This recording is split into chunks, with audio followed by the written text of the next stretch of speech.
workshop that we've done in the past. This is really an administrative briefing because there have been a number of changes in the budget environment, and we wanted to make sure that the council and the school committee were aware of the current state of play with regard to the changes in the environment. So this really isn't so much a workshop as it is a briefing by Linda and me and Zach and Marianne to let folks know where we are as we start the new fiscal year. The way we're planning to do this briefing is we put together a question and answer format. We've got a number of questions that we've compiled over the last couple of months, and we've put answers together for those questions. We're going to put the questions on the screen. We're going to go through those. I think it's 23 or 24 different questions. We'll answer those 23 or 24 different questions. And then we're going to open it up to council and school committee members to ask questions on top of or following up on those questions. And after the council and the school committee have had their bite at the apple, if we have any apple left at the end of the hour, we'll open it up for clarification questions from the public. So that's our game plan tonight. With that, I'm going to share my screen, although the host is going to have to let me do that. I can certainly do that, of course.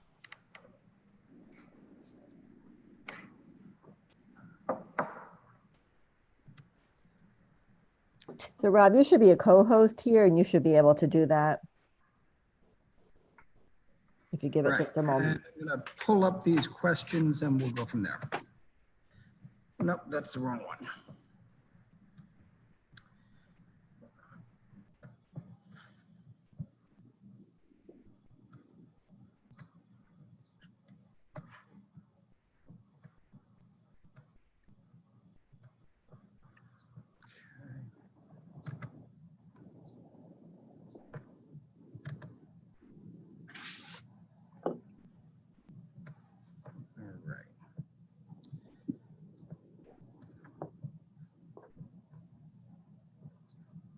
Is my screen being shared? Not yet, Rob. Okay. We're going to have to change that around. And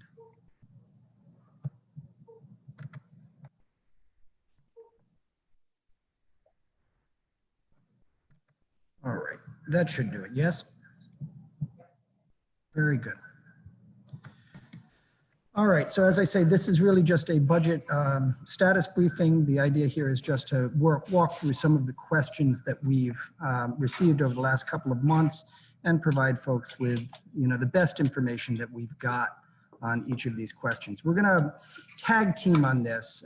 When I get tired of talking, I'll turn to Zach. Zach will pick it up from there, and when he gets tired, Linda and Marianne will pick up from there. We have got some order to these questions. The blue questions are questions that have been directed to the town, to town hall. Orange questions are questions that have come at the school department. And the green questions are variations or are questions that we've both received variations of over the last couple of months. So we get this question a lot. What's the tax rate going to be? And is that going to change because of anything that might happen with regard to state revenues or with regard to the referendum questions that are out there? The answer to this question is that our tax rate is $14.45. That's the tax rate that was approved by the council in the budget adopted on April 27th. And that tax rate will hold under any circumstance.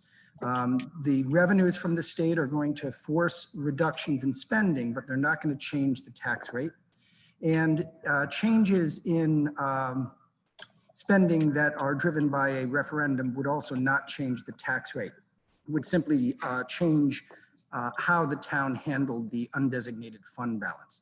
So the tax rate for the next fiscal year is set at $14.45. And unless there's something really outside of the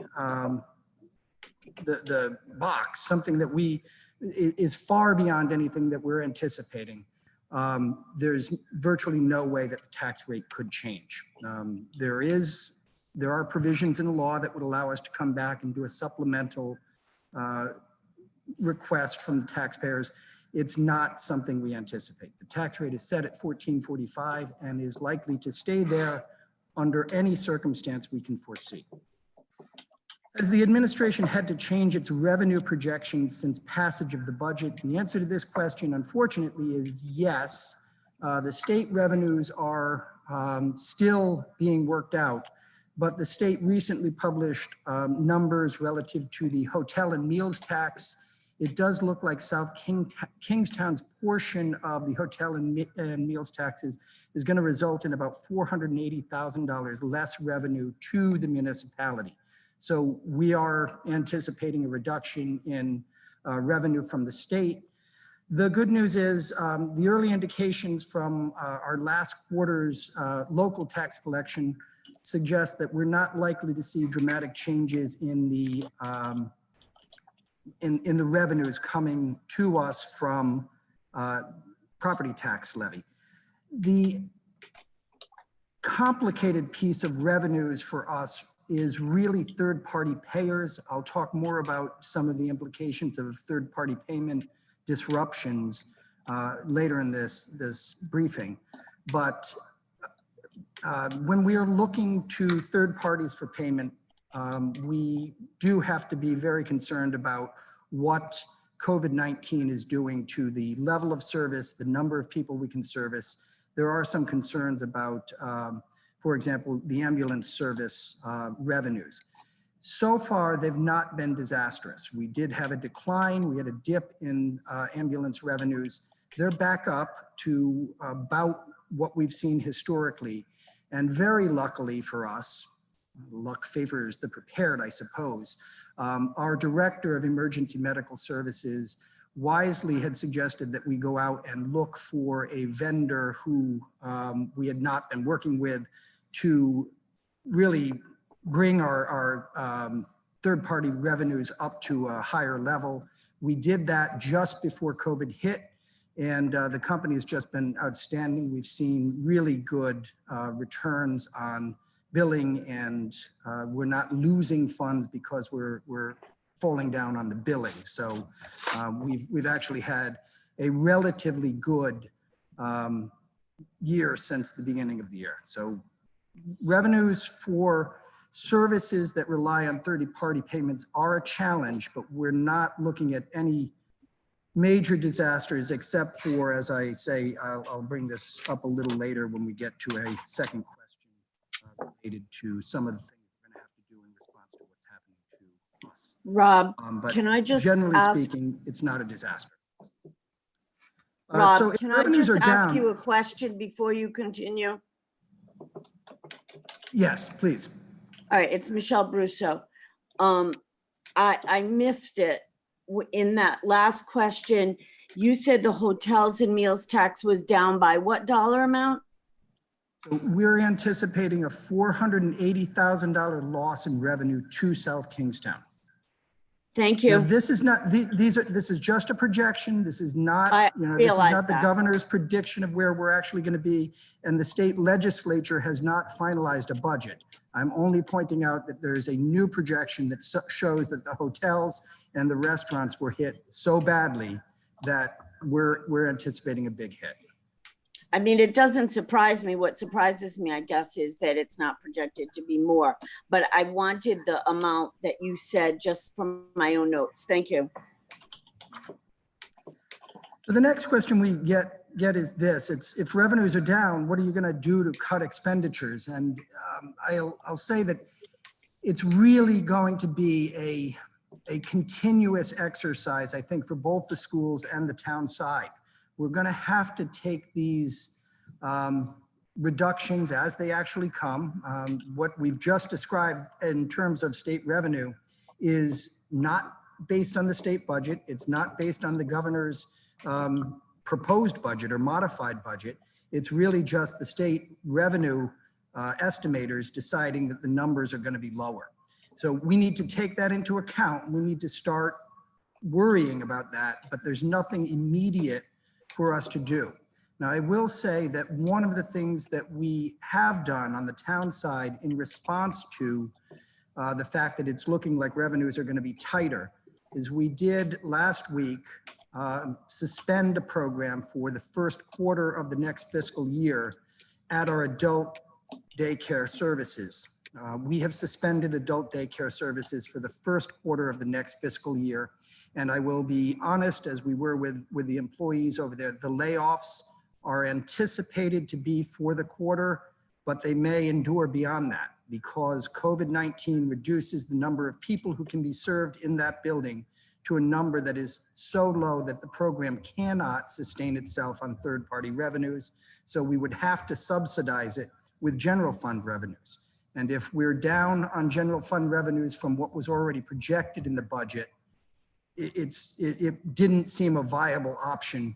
There's also some just regular, program concerns about adult daycare services because it is close contact, because there really are some real dangers about the transmission of the disease in that context. So there's some liability issues, but the financial issue really was because the program can't sustain itself and because we would have to be drawing from the general fund and because the general fund is already diminished, the program has been suspended and we'll be looking for a way to reopen the program. We were going to be looking for a public-private partnership, I think, because there may be a nonprofit or for-profit provider who is down and in a difficult situation themselves, but if they were paying no rent for a building, might not be in as much trouble. So what's going to be cut is impossible to tell at the outset. What we're going to have to be doing is constantly looking at the environment as we go forward and adjust as we go. Right now, I do not anticipate any other layoffs. I don't anticipate any other programmatic shifts as dramatic as the adult daycare, but we don't know the numbers yet. We know projections. Linda, Marianne, any thoughts on cuts that might happen as a result of changes in budget?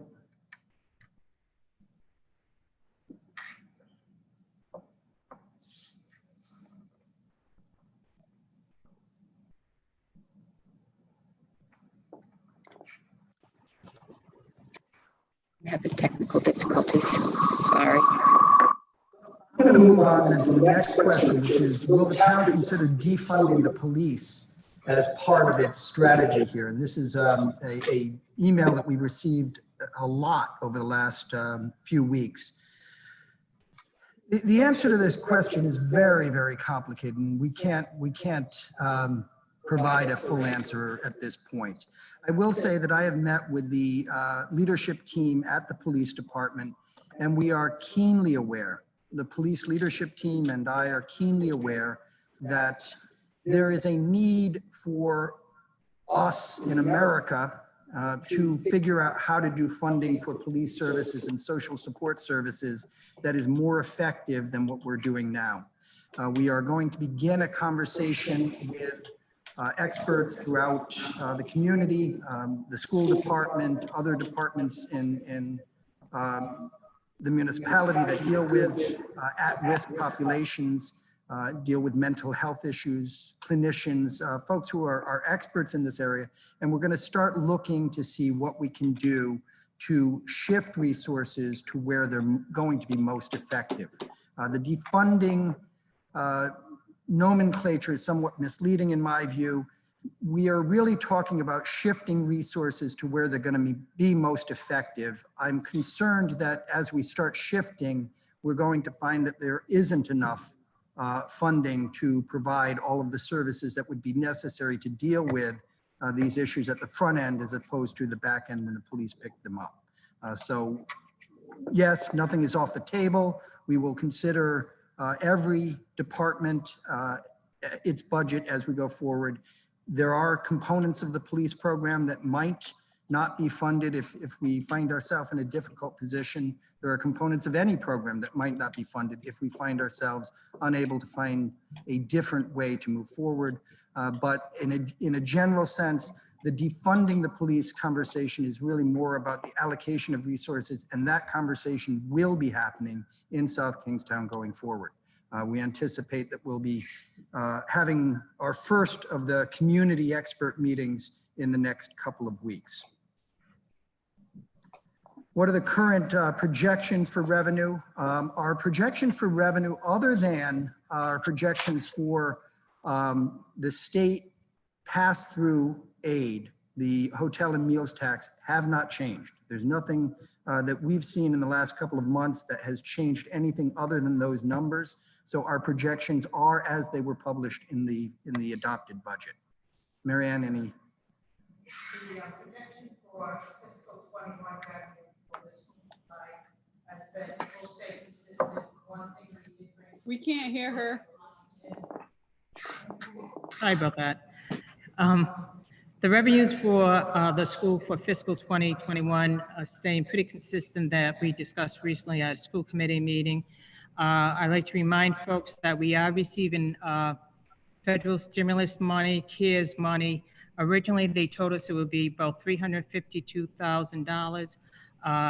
Information came out as late as last evening, and obviously this is all subject to change, that our amount may be up to $423,000. Of that $423,000, I'd like to remind folks that it would be given in accordance to Title I. The funds will need to be shared with our private schools within the district. Also, the funds are a reimbursable fund, meaning, first of all, we have to submit an application for it, and the expenses that we can use against the revenue source are strictly COVID-19 related expenses. And we have to spend the money first, then request a reimbursement for those funds. As Rob has said, things continue to change, and this information just came out last evening. Will there be any federal assistance to support the education program or cover extraordinary expenses associated with COVID-19? That's a question for you, Marianne. Yep. So that's what I was just referring to. As far as we know at this point, we will receive about $423,000 to cover COVID-related expenses. The application process, we've just been told, will start July 1st. We've been anticipating and waiting for it, but it keeps getting pushed further down.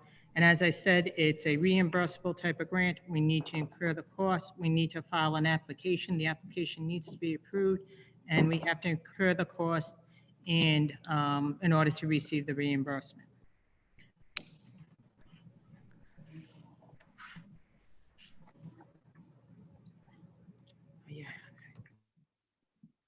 Before you guys continue, just kind of a point of order, the video that is playing on Clerkbase is not this work session.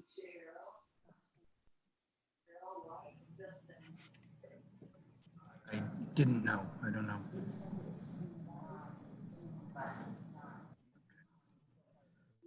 All right, so somebody will check into that. Colleen is going to have to run that down, I'm afraid. Yeah, Rob, Thank this you. is Colleen. I will check with Clerkbase. We are live streaming though, so, and we are recording. I will check into it for you. Yeah, that's what happened with us. Yes. Okay, we're going to move on. Will there be any federal assistance to support municipal operations associated with COVID-19? The answer to this question is yes. We have seen some federal assistance. We received $25,000 worth of federal assistance to date. Zach, you want to tell us what we've done with those funds?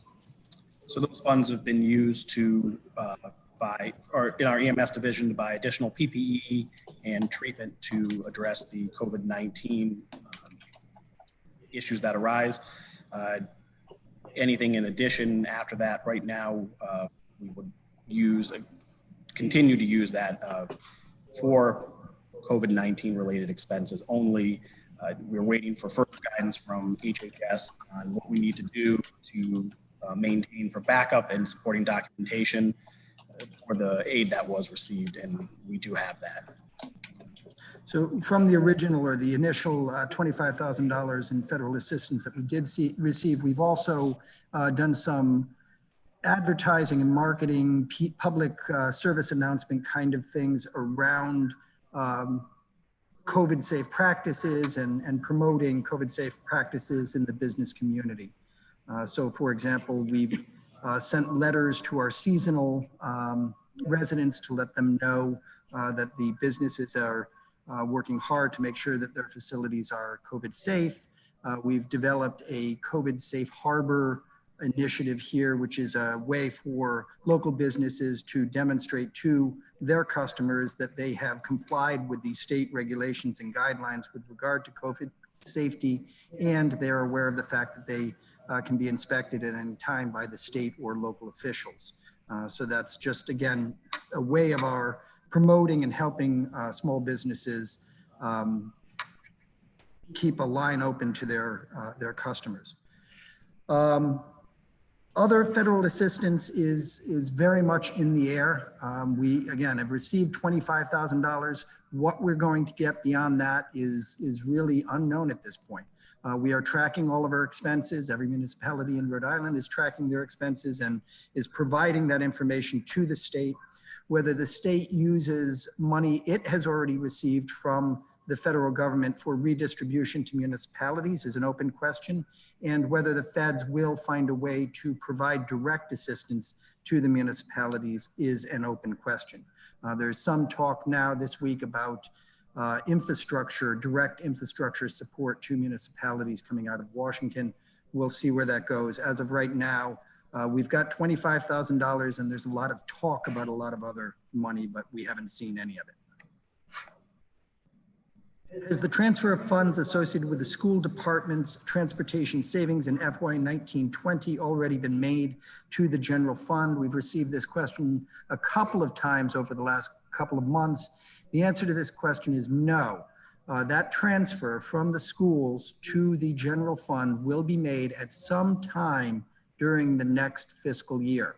It's not gonna happen before the beginning of the fiscal year. It's certainly not gonna happen before we have a final budget beyond the referendum. And in fact, it doesn't need, there's no legal requirement that it be made at any particular date. And so it will be made when the budget is finalized.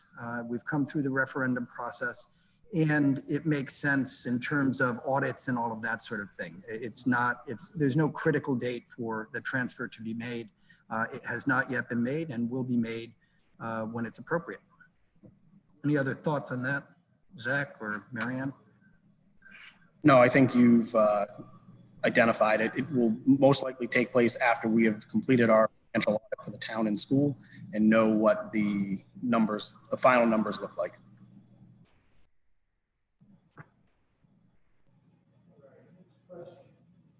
Are there new positions that the school department anticipates filling in FY 20?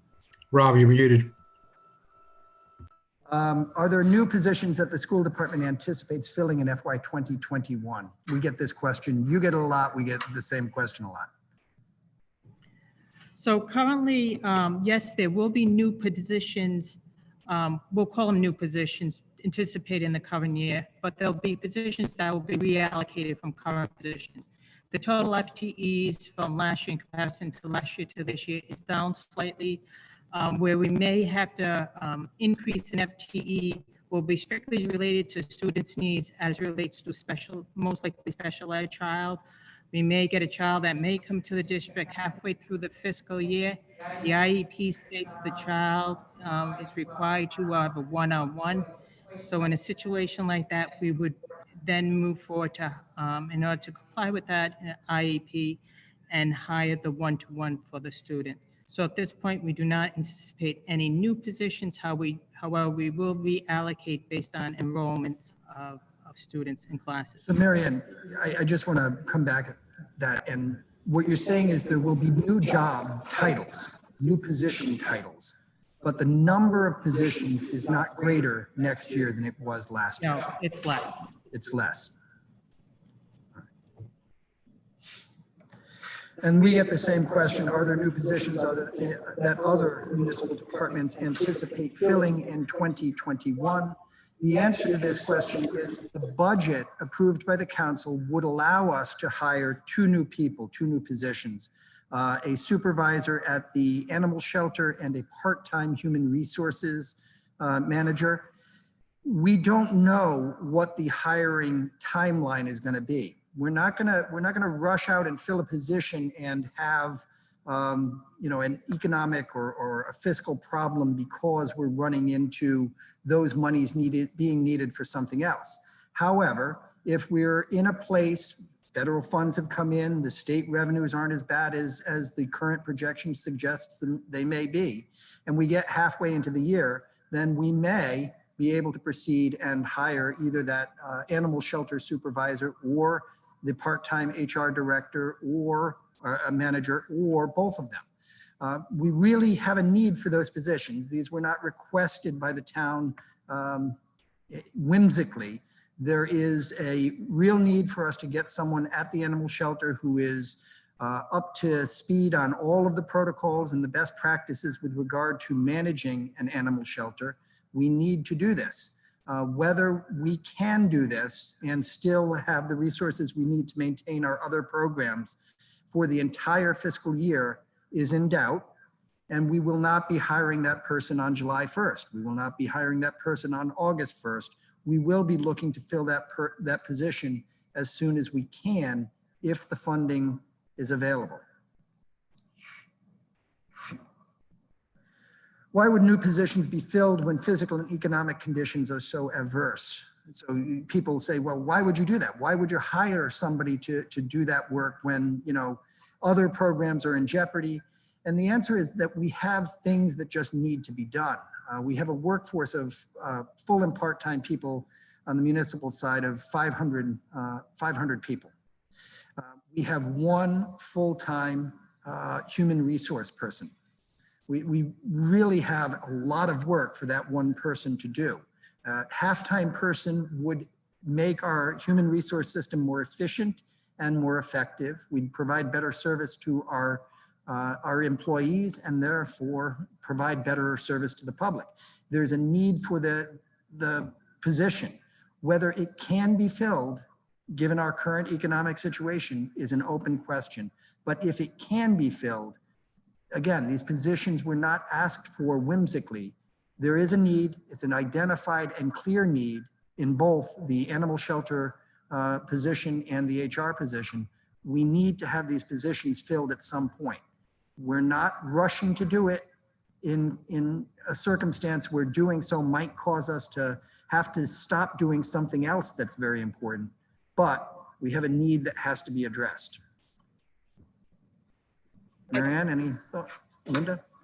I can speak to the same piece on the school side. None of what we are doing is taken lightly. We continually analyze the needs of the students and programs. With that said, we know in addition that we are in the middle of a pandemic. Our goal is to bring all children back. And so more now than ever, we will need to make sure that we have teachers in front of our students, and we are not able to overcrowd by any means now more than ever again.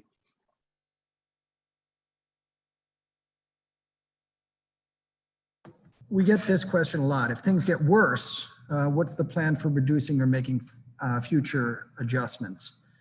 The answer is we have to remain flexible. We have to be able to shift funds, and this is not unusual. I mean, the thing that folks really need to recognize about municipal budgets generally, not just here, but everywhere, and in fact, public budgets, and for that matter, private budgets everywhere, is that they're plans, but they're not written in stone. They're not binary yes, no logic documents. They are plans that help us get the work done. But when the plan isn't helping you get the work done, you've got to change the plan. The regular year, we shift resources, we shift funds from accounts all the time. We make changes to the expenditures all the time. We had projected that we were going to need more, I don't know, lifeguards than we actually ended up needing in the summer. The funding that was, or the funds that were saved from lifeguards goes to some other necessary purpose. We do this all the time, and we have to have that kind of flexibility. We will use this year the same strategies and the same tactics that you use all the time to make sure that you're addressing the changing, the ever-changing, the always-changing needs of a large organization. So if conditions worsen, we will do what we have to do. We'll shift resources from the places where we can shift resources from. We will reduce expenditures and stop doing activities that we can't sustain. And we will look for alternative revenue sources. We'll look for grants. We'll look for those federal funds that everybody says are going to be coming our way. We'll dig in and try to get those flowing in our direction if in fact there's any opportunity to do that. We're going to have to deal with this crisis on a day-by-day, week-by-week, month-by-month basis. We're looking out as far as we can, but we're not going to be able to know exactly how to plan for December in July. We're going to know how to plan for December, maybe in October, maybe November, but we're going to have to be able to adjust.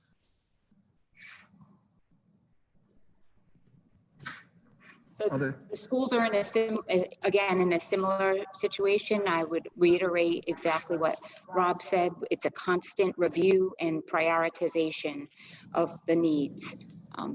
With that said, as we do look, we know that we would consider unfilled, open, vacant positions as a reduction before we would consider those that are currently filled.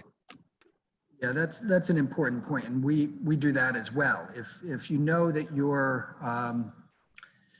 funding streams are in jeopardy, if you know you're dealing with a tight spend rate, you don't hire people early in the year. You wait, and we'll do that. We'll wait to invest in capital improvements. We'll wait to go out with the job notices. We'll do everything we can to conserve the resources that we think we may need if we think there's the potential for us not to have enough to provide the critical services that the citizens expect. We get this question a lot in the last couple of months. Would passage of the budget referendum change how the school department administers its program? That's all you guys. And I'll share it with Marianne, but ultimately we know that we would need to make reductions. We know that we would need to account for the bottom line is when we look at our dollars, the PPT, this is part of what we handle with respect to our ongoing costs, not one-time costs, ongoing costs. And so things like staffing are those things that become impacted as you look at revenue that continues from year to year versus one-time funds that you may use to instead purchase one-time purchases. So it would drastically change the way the revenue that we have would be considered. So with the budget referendum passed, we would know that we would be reducing, let me say, the foundation, the base of our budget would be impacted, and not only for this year, but then for ongoing years in the future.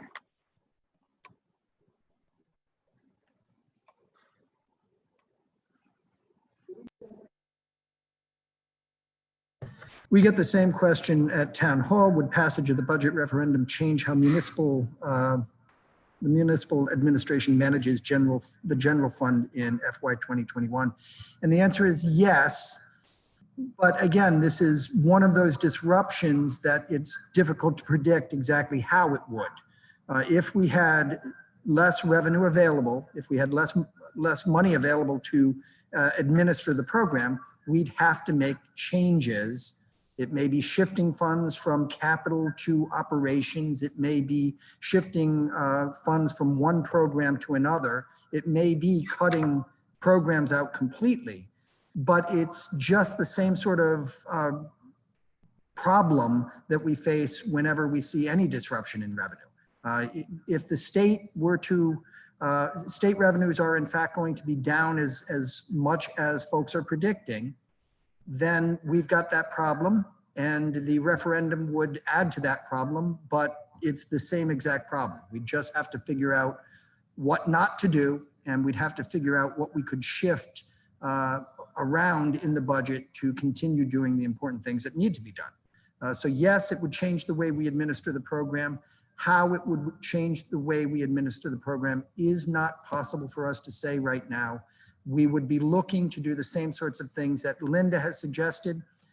You look to slow your hiring, you look to slow your capital acquisition. You don't necessarily buy the police vehicles that are needed. You don't necessarily buy the replacement truck for the public works department that's needed, but all of that's on a case-by-case basis. If it's a $300,000 problem, it's one thing. If it's a $700,000 problem, it's a different thing. And our approaches under those two circumstances would probably be different. Can you describe some of the extraordinary school expenses associated with COVID-19?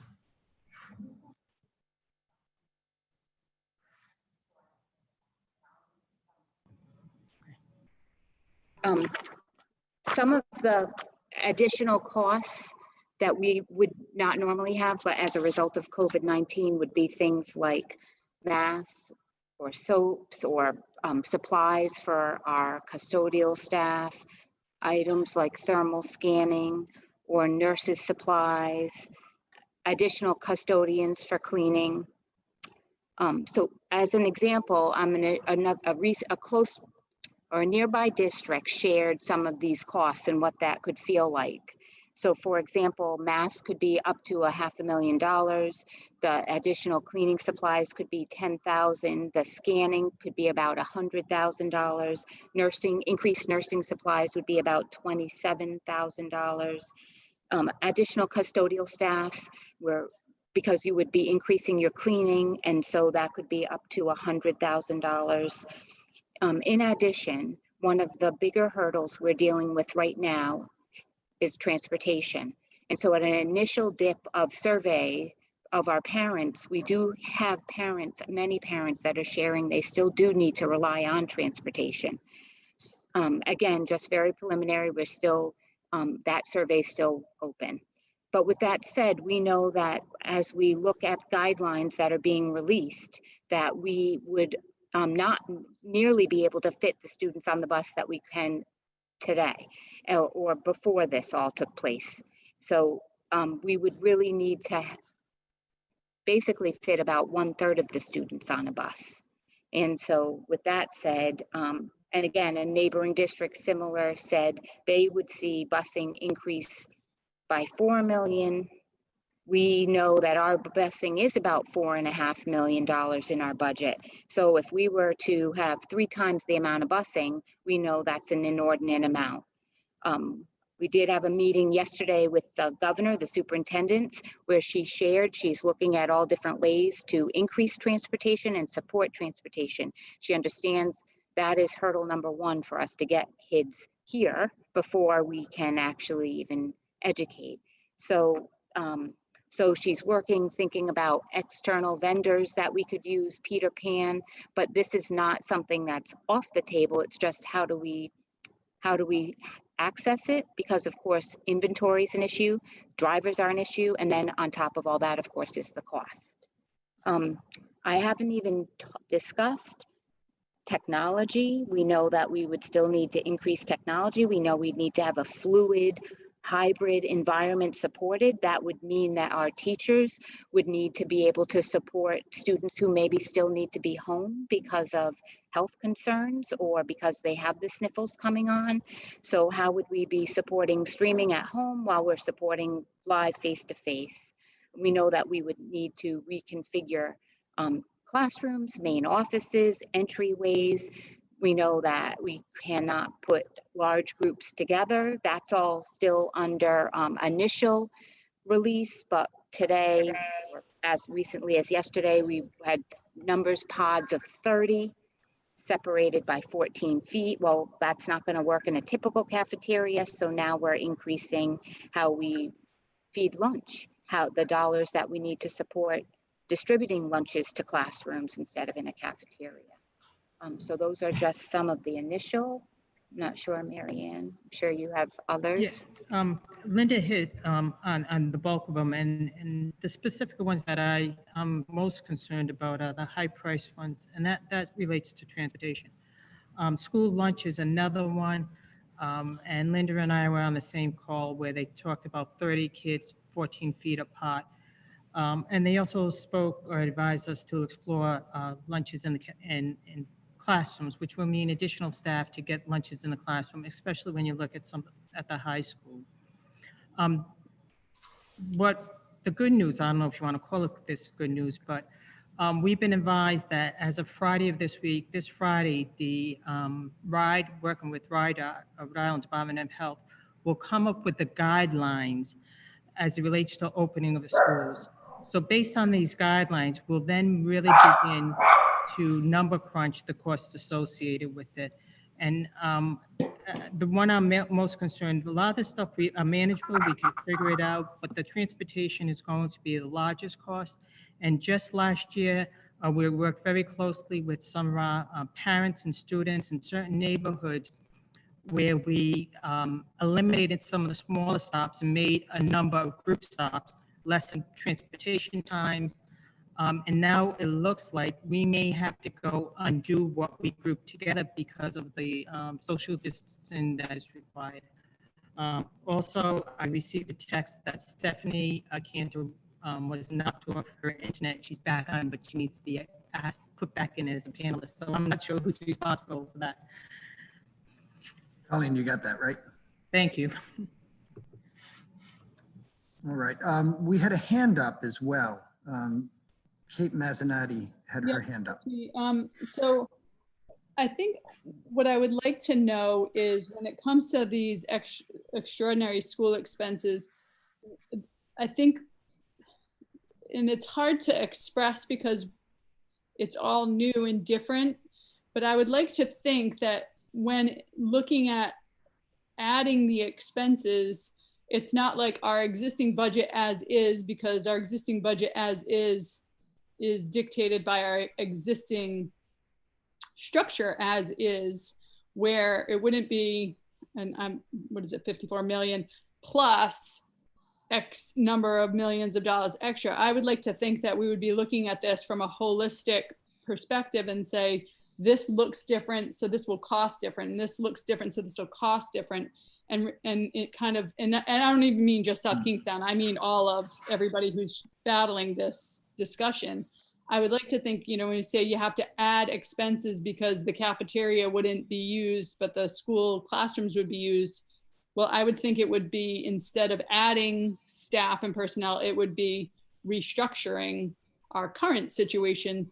And yeah, that may mean add, but it also may not. I would think that we are looking at it kind of through a true zero-based budget and a true, like, building from the ground up with support from the state on how to go about doing that, because it's not going to be, oh, this is what we look like and then add to it. It's going to be like jumble it all up and put it back together the way we need to do it, if that makes any sense. So I can touch on that a little bit. And what is going on throughout the state is there is a lot of out-of-the-box thinking. And it's not just here in South Kingston, it's through the whole state, and it's through the whole country, let's put it that way. And I've been attending roundtables discussion nationally strictly on transportation. I know Linda's been having meetings on a continual basis with her superintendents on a weekly basis. We're doing the same thing with the business officials.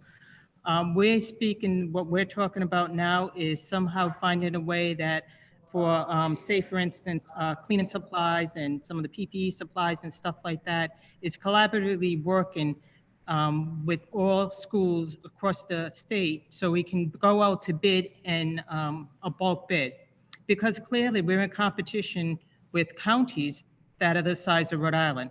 And they're going to get the better price because they have more that they're looking for. So we are doing a lot of that out of the box thinking and looking at it from a holistic point of view. But at the same time, we want to answer the question that's before us, that is, what are some of the extraordinary expenses? And these will be some of the extraordinary expenses. I want to share as well that I need to own that we know there will be gaps, that we know that not 100% of our children thrived in this spring.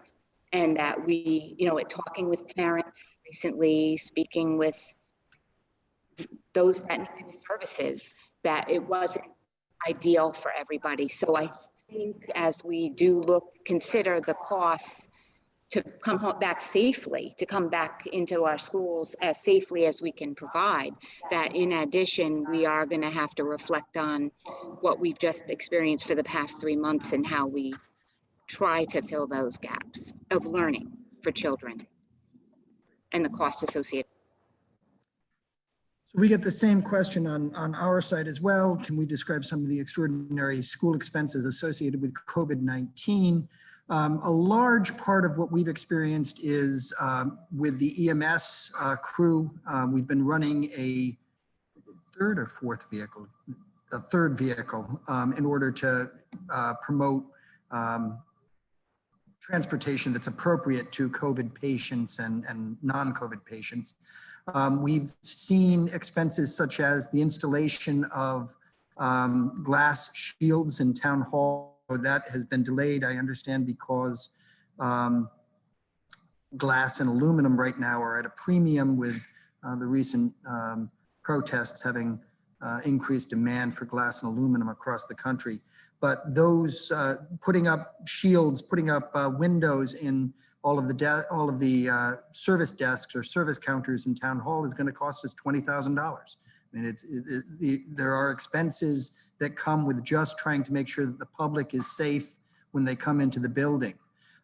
We may have to change the way we staff the front door so that when we open up the building, we've got a concierge or somebody who can help people so that they're not just wandering around the building, but can get to where they need to be quickly and be served by just the folks they need to be seeing in town hall. There are PPE expenses across the board in town hall operations. We have issues with vehicles. It is best practice at this point not to have road crews going out to a cab, but rather to have one man, one person in each vehicle, which means that we've got to keep the entire fleet up and running, and we have to have the entire fleet fueled up and ready to go every morning. So there are expenses that are small on a daily basis, but they will add up, and they're going to be relatively pretty big numbers by the end of the year. So those are sort of the expenses. Am I missing anything? I mean, obviously PPE for the police department has been a big item, but it's really in and around the interface between the public and public servants. There has been some discussion about the state using last year's funding formula distribution again this year. Wouldn't that mean that the schools receive an additional $700,000 in state revenue? Yeah, Mary, this one. I know there's been some discussion about this, and I was on a phone conversation with my peers with Rhode Island Department of Education, and someone specifically asked this question, said, well, my district received a cut this year, so if you fund us based on last year, will I get the same amount of money? And what we were point blank told is what would happen is probably the first month they do that, if they do level fund based on last year, they'll probably the first month we would get what we received last year. However, by the second month, they'll take that and reduce us. So it doesn't appear that if they do level fund us, that we will be anticipating any additional state revenues, if that is the way that the General Assembly goes with the budget.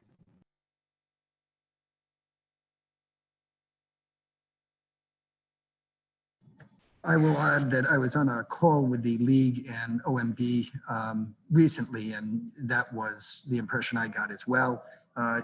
Nobody's going to receive more money than the formula this year would have afforded them. That was, Marianne was kind of jumbled. I'm not sure if folks at home could hear that because it was difficult on my end to hear. So what we've been advised by RIDE, that if they do level fund districts across the state based on last year's funding formula, that does not mean we will not see the $700,000 cut. Those districts that are scheduled or will be getting a cut based on the funding formula this year will still get that reduction. That question was asked to RIDE in a group discussion with my peers in a phone conference. Someone from another district specifically asked that question, and they said, no, we will still get our reduction. Thank you. Maybe more.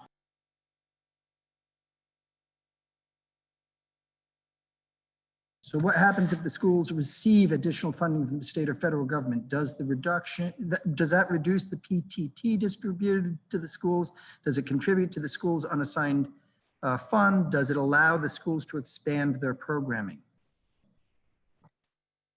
If you get extra money, what happens? So if we get extra money, the extra money that we will be receiving based on information we currently have, like I stated earlier, if we, in order to get those funds, we have to first of all submit a grant requesting those funds. The grant will be approved, and then we have to spend the money and then get reimbursed for it. So if we were to get any federal aid as relates to CARES money or state money as relates to CARES, it'll be in a reimbursement basis. They will not just give the funds to us for us to use how we see, or in this case, to increase the undesignated fund balance. And the money is restricted to be used to support us with our COVID needs. It cannot be used for other needs programmatically. So all of these dollars that everybody's reading about are just reimbursement for expenses that you otherwise would not incur. And that's what we're seeing on our side as well so far. There's some, again, talk about infrastructure on our side, and there's been some talk about some infrastructure stuff for schools as well, but we haven't seen legislation on that yet. Do the schools have any plans to lay off or reduce the number of people on the payroll in the coming year? Currently, we are not. We know that we need this staff in front of the students. With that said, if we do need to reduce spending because of a reduction in our PTT or because of a reduction from the state, which there has been rumor that that there could be for FY21, even more of a reduction in our funding, then we would look again to the unfilled positions.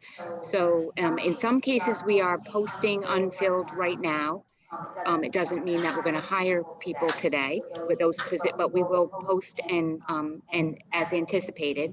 And then there are some positions that we are not posting and that we will wait until we have a better idea what will happen in terms of the budget. And at that point, make the decision and prioritize the programs that our children need. And we have the same question coming at us, and our answer is very similar. We will do everything we can to avoid layoffs. We think that we've got the workforce that meets the community's needs. I mean, there's programs that have evolved over the years are programs that responded to what citizens in South Kingstown said they want for public services. Where we can't do that, and as I've indicated, we've had to lay off at least for the next, or for the first quarter of the next fiscal year. For at least the next quarter, we've laid off the adult daycare employees.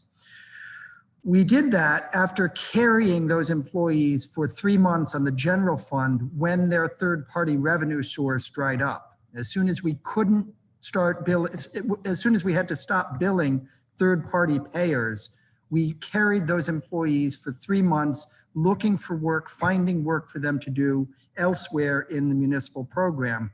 We couldn't do that infinitely. We couldn't do that indefinitely. And we hit a point where we had to make a decision about whether we were going to start eroding the general fund going into the next fiscal year.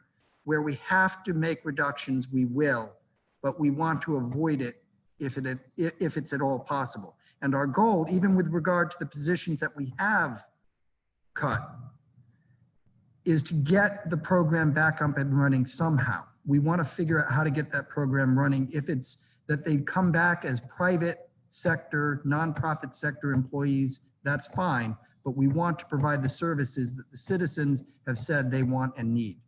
So layoffs and reduction in force are not the best way to ensure that the continued use of or the continued service that people have expected. So no, we're trying to avoid layoffs. We're trying to avoid reduction in workforce. We want to maintain the services. If we can do that anyway, we will. How much is being set aside in FY 2021 to support future debt service on the school facilities project? Why would we set aside money for future debt service if the project hasn't even been approved and we have these other needs? Zach, you want to? So we had to set aside $150,000 for additional debt service to address the school building project, and when we had put this budget initially together.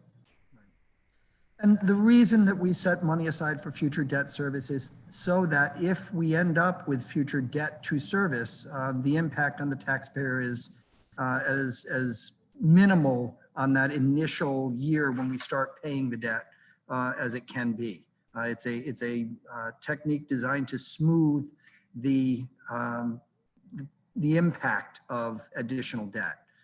Is it on the table? As I've said, earlier tonight, nothing is off the table. If this is something we have to revisit, it's something we could revisit. Why does the spending plan currently in place assume a perpetual property tax transfer increase or perpetual property tax transfer increase of 2% over level funding? It doesn't really. Our current spending plan was aiming at 2% for the next couple of years because we anticipate that inflation is going to erode any expenditure, any budget that we put together is going to be eroded over time by inflation. And the 2% that we were using in the design of this budget is the inflationary rate. Inflation has bounced around 2% for the last several years. 2% is not, some magic number. It's just a number that represents inflation over time. You've got to sustain your program. If you let inflation erode your program, then you have cuts and reductions in the quality of service over time. Having a built-in inflationary increase is why we do COLAs for federal income support programs, because we know that the purchasing power of those programs erodes over time. The same is true for municipal budgets. The same is true for corporate budgets. You've got to figure out how to make sure that you deal with inflation. Now, it's not the only piece that we have to worry about. We also have to worry about changes in the environment other than inflation. If we've got a reducing student population, that has to be taken into account, obviously.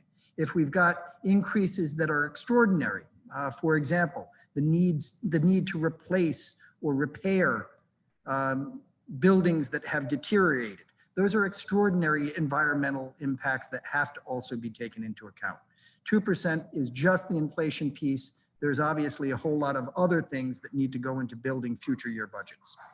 Any other thoughts on inflation? And all right. This question came in yesterday, I think. The schools are willing to spend $450,000 in fund balance. Why not spend more? And the gist of this question is, why would $450,000 of one-time revenue be okay to put into a budget, but 1.1 wouldn't be? $450,000 one-time budget expense or fund balance for budget expense is manageable, and the school fund can sustain it. A 1.1 million would just set us up for a fairly significant structural deficit. We usually don't have a one-time expenditure in the $1.1 million range. This 450 was up to 500 and it's now dropped to 450,000. In future years, you may slowly but surely also see that drop because it is supposed to be truly for one-time expenditure and not a revenue source to supplement the budget. And a 1.1 million would just, we would not be able to sustain that year to year. And we're basically setting us up for a very significant structural deficit. We're running about 10 or 15 minutes behind schedule, but we've gotten to the point where we're now to questions from council and school committee members. I'm going to stop sharing.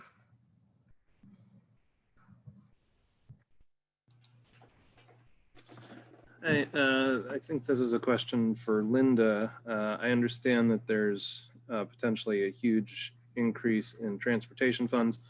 Now, is there a similar worry about actual, distancing in the classrooms, forcing the need for more classrooms to come online and therefore more teachers? This is Linda. Right now, the guidance is that we would keep our children together. So if you had a group, like I said earlier, a pod they call of 30 maximum. So if you have a class of 20 or 18, that you would keep them together. I think they understand that no districts could really support 10 in a classroom. We wouldn't be able to afford that, but if you kept that group restricted, so they, for example, in an elementary school, that would be who they were with all day. You don't have children going room to room, but you keep the children in the same room and have the adults moving as much as possible. And we really will need to rethink our schedules. So we won't be able to have high school schedules the way we used to, at least during this time, while we'll not be able to have it. For example, children go room to room every period when the bell rings and mix with 30, 20 different children. They would have to stay as much as possible with the same group. So it does present a unique challenge at the high school level, but elementary level, we're again, and this is guidance that we're just received verbally yesterday. We don't have the written guidance, so I'm giving you kind of our first thinking about it. Our leadership team has really unpacked it, not for that long. But thinking through those other elements that I had shared, how you approach a cafeteria or how you approach a general use space will be something. But I don't want to simplify it. It's not simple. But the transportation challenge just feels like the biggest hurdle of all, especially here, because we rely on our transportation. And there are some districts, they don't rely on it near as much. They don't need to. If all children are in a walkable range at your high school, you don't need to rely on the busing, but we do. So that's definitely going to be the piece that we have to unpack and we'll need to figure out. And when you're thinking about your budget, it's definitely one that is going to be a challenge for us.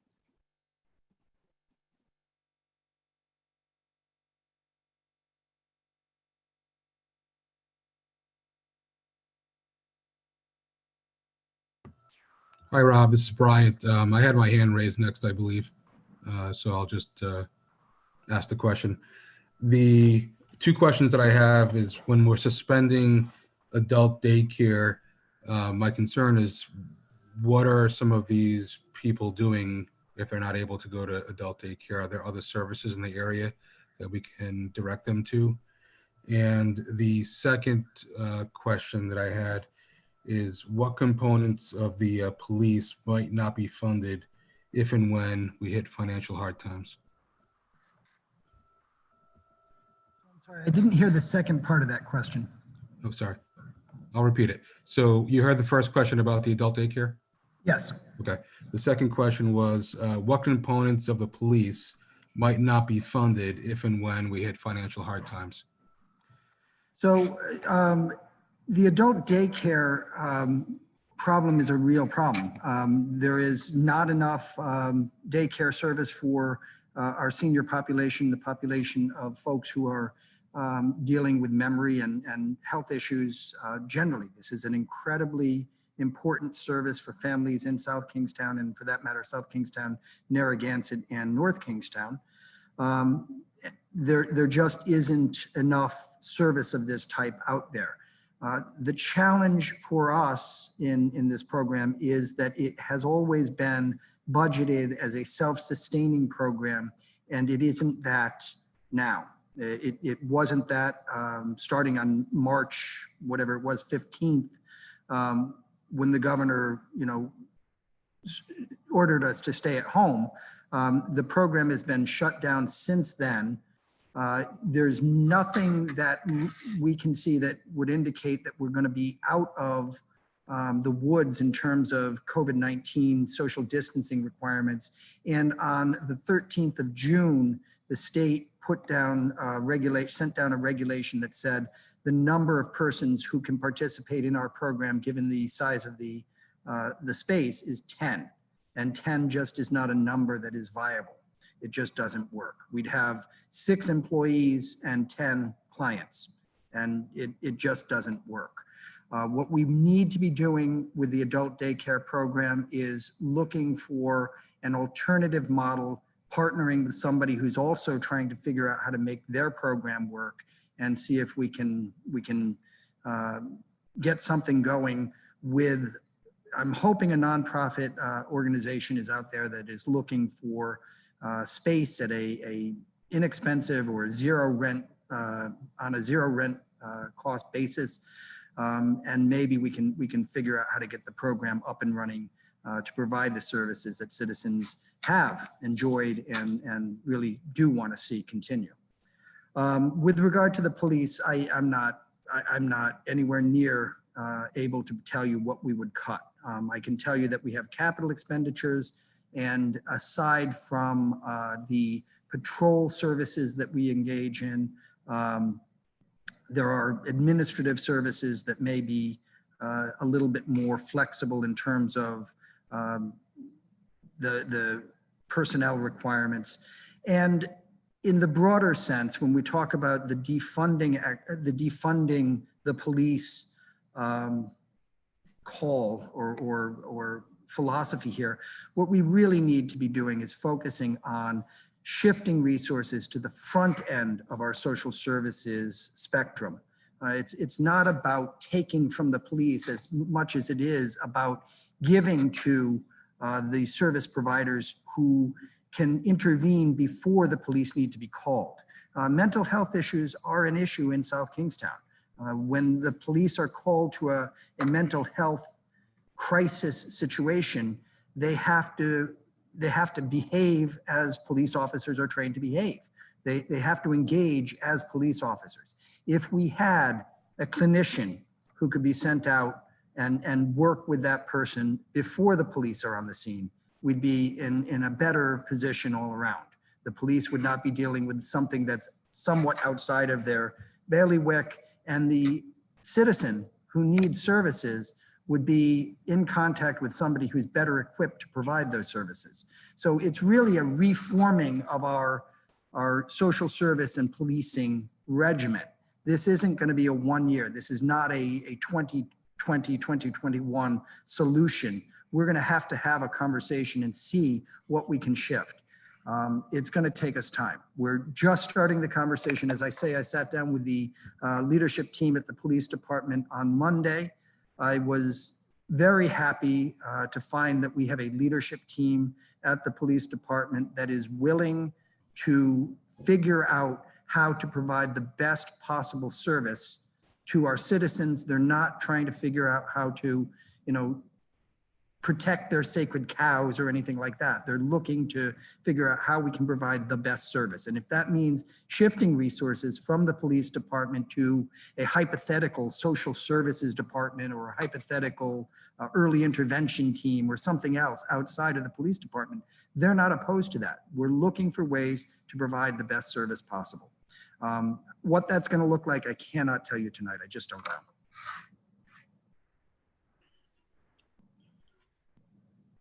Rob, Joe Veely. I have a couple of questions or clarifications actually for Linda or maybe Mary Ann. So your comments when it was related to the COVID, the additional COVID spending, I'm assuming is assuming that you will be open. A lot of these additional expenses are if the school opens. These are not current expenses that you have related to COVID. Thank you. The other clarification I think I want is when you were referring to the referendum, you talked about how it would affect programs depending on how the referendum vote went. And my understanding of the financial aspect of this is if the referendum is successful and the property tax transfer is reduced, the school department keeps the savings that they've realized, I guess, from March until the end of June. And so if the dollars are relatively similar, or maybe the savings actually are more, why would that affect programs? I mean, those were your words that depending on how the referendum went, it could affect programs. For me, the savings from the busing is one-time funds for this year. So if we put staffing back this year, they are gone next year and some. I've never functioned that way before. I don't normally use one-time funds for ongoing costs. If we, the use of fund balance was, I had a policy. So I guess, under my training and my history, I had 16 years of a policy that restricted us from using one-time funds for recurring costs. So we would do things like, maybe we did have a high cost special education student that and you knew that student would be aging out in 2 years and you would use your one-time funds to help with that. Or maybe you knew that you were going to be, have a startup on a significant curriculum purchase. So that was a one-time fund, but we wouldn't use, and capital, it would be put towards a capital project, but we wouldn't put one-time funds towards staffing because ultimately your base of your budget is eroded by that one-time fund being there and knowing it's not there the next year. And then the following year, you're not only laying off, reducing, stopping the program that you invested in this year, but you're actually then going to have to reduce more as a result of the nature of the way the budget is built from year to year. Right. So I think I can understand from your answer that affects beyond 20-21. But my question was to the 2021 because your response, as I wrote it down, was that it will affect the programs in 20 and 21. So to me, it would be a bad choice to fund staffing with one-time funds during 2021. That's not the way I've been trained, that you would hire staff that you would expect to work beyond 2021, during 2021 and beyond, to build a program that you would then have to stop in 10 months. Right, but in the would not be a good choice. Use the savings, then you have the funding to not affect programs in 2021. To know that it's going to end in 21, 22. So normally you wouldn't invest in a program training, you would reevaluate. It's how I've been trained, how we've looked at an auditor, how GFOA tells you to function. It's what's right for kids around best practice for accounting. It's normal. Other school districts carry policy, and I understand that. I understand practice. I understand, I've thought long and hard about needing to shift my thinking around it. But at the end of the day, I guess I'm in a lucky position that I get to make my decision about what's good for kids. And that, to me, building a budget on a solid foundation with a program I know that can continue, and I'm not looking at someone in the eye saying, yeah, I'm putting you in place this year, but don't invest too much in that because in 10 months it's gone. Yeah, so that's a new position, but we're talking about ongoing programs. And I think we all can agree that nobody can even predict what's going to happen August 31st, never mind 22 or 21, 22. So I just wanted to clarify that statement wasn't totally accurate. Based on your answer, I get that it's probably Accurate. not the practice that you've learned and done, but I just think that it wasn't an accurate statement, and I just don't. It is an accurate statement. I'm sorry, with all due respect, it's absolutely an accurate statement that our programs, expansion of the programs will be impacted. Yeah, okay. Well, we'll agree to disagree, and I'll accept an answer that was part of what I asked about, but thank you.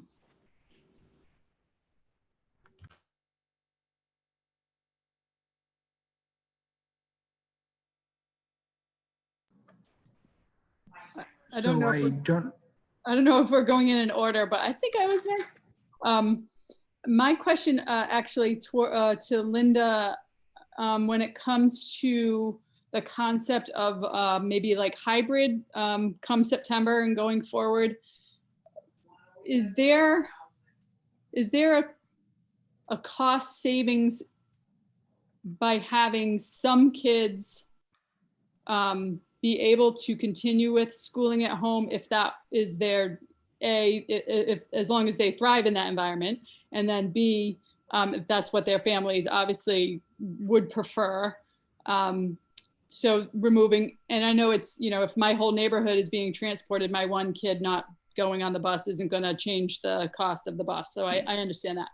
But what I'm wondering is if there is if there's certainly enough kids who families basically are like, I'm sticking at home with my virtual schooling come September. How does that impact, I guess, the budget line items and whatnot? It's a very good question.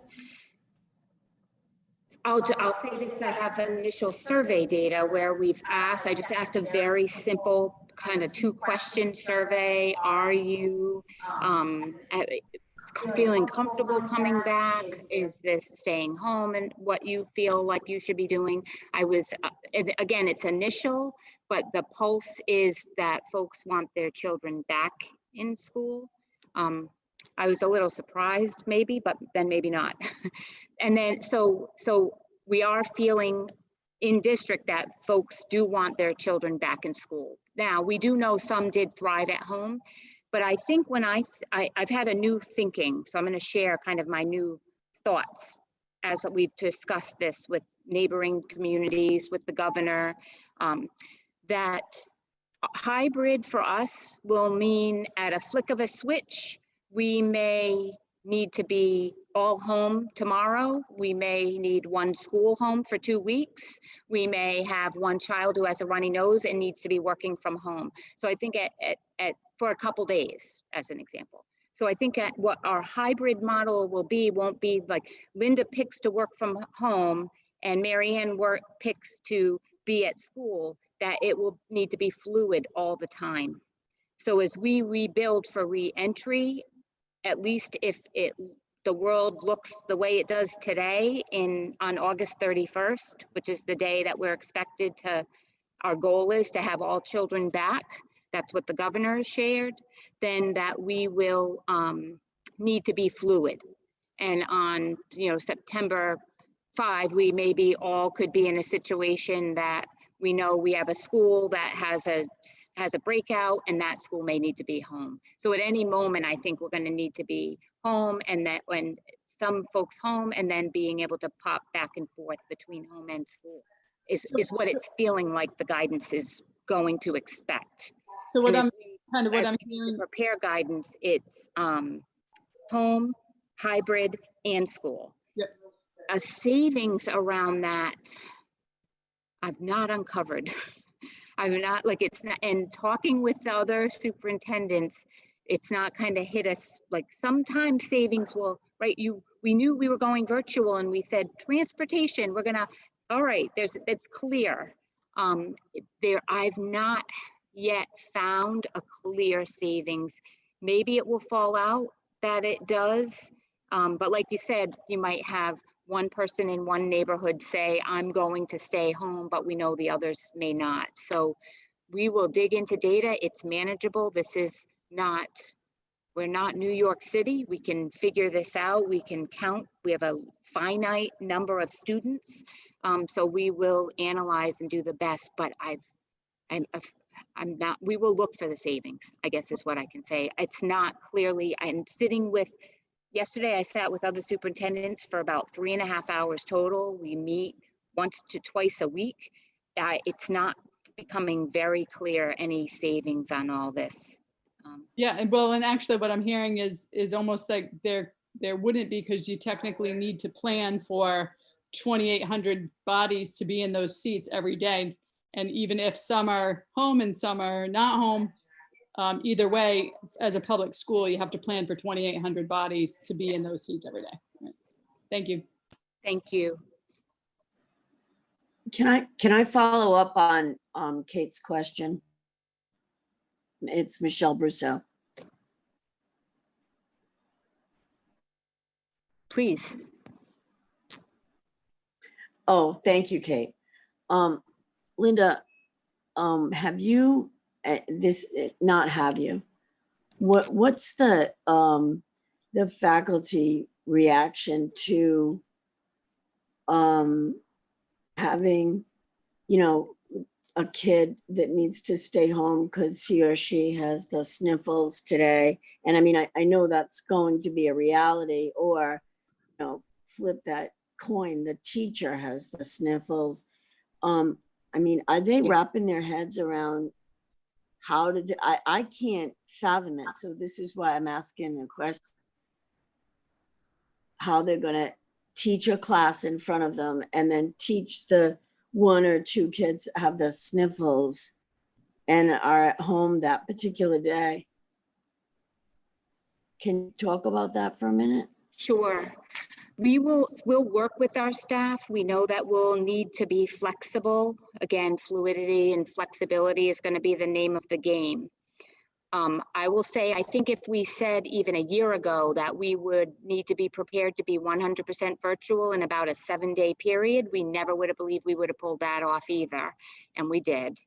So I think our resilience and underestimating ourselves, is something to reflect upon.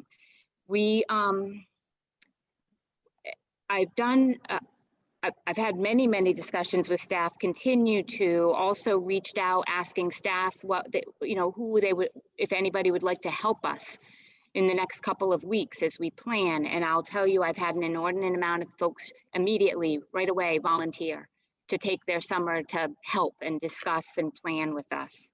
We had that over their vacation week when we were in the middle of the initial breakout, where we had folks come and deliver laptops and put their necks on the line to help our children. So I feel very confident that our staff are going to do whatever it takes to help kids. With that said, we do know that we have some staff that are going to be, have medical situations where they'll be more vulnerable, and we're going to have to be flexible with them. But we also know we're going to have students in a similar situation.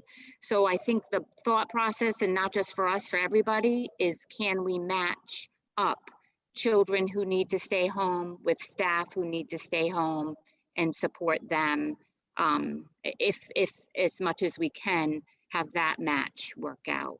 So, and as initially, I feel that we have a staff that is wrapping their heads around this well. I think we are a little tired right now and we need a little nap, and then we'll be able to start back up again and plan the plan that we have due on July 17, that to the Department of Ed for what our reentry will look like. I had no doubt that our teachers would step up to the plate, because like you just said, I agree with the fact that, if we had had this discussion last December and said, oh, guess what, I think we're gonna go all virtual on a week's notice, we all would have been, like twisting our heads. But I think that we have to be cognizant of the fact that if teachers are expected to teach a class full of youngsters and at the same time, a couple of kids at home, we're putting more strain on our teachers. You're absolutely right. Thank you.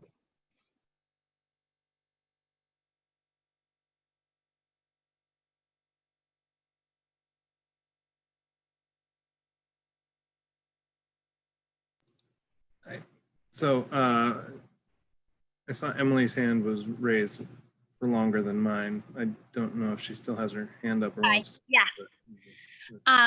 Thank you so much for having this panel tonight. I feel like the main idea that we need clarified, because there's a lot of misinformation circulating around, and a lot of information has changed over the last few weeks. And I think that that's part of the issue, is because things are changing, hour to hour, day to day.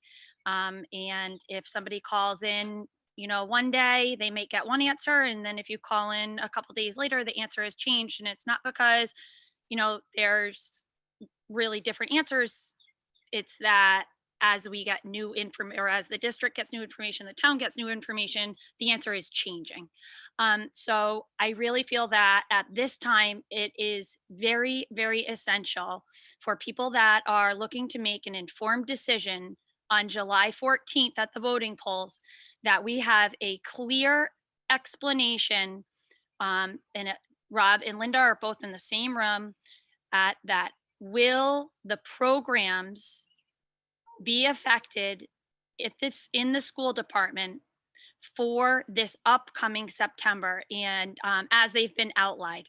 Is that a honest depiction of what will happen for September? So for example, will language for all students be affected?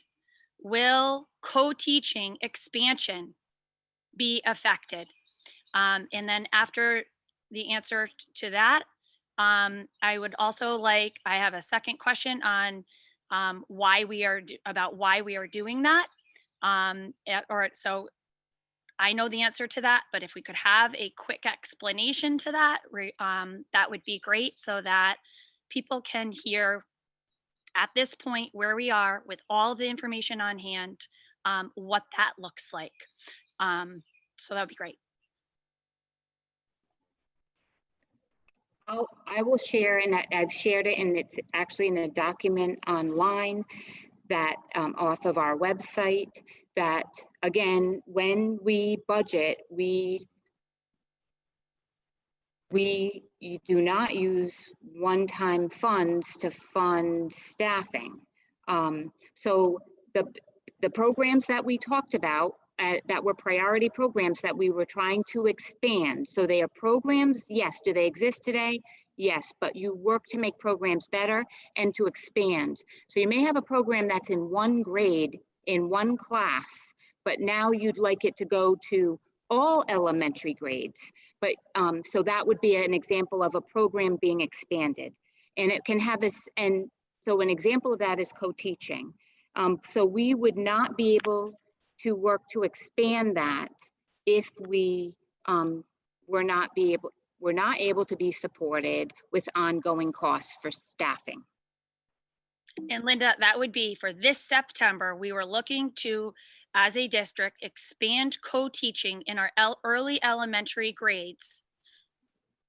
And that would not be able to happen for this September 2020 if a referendum passed on July 14th.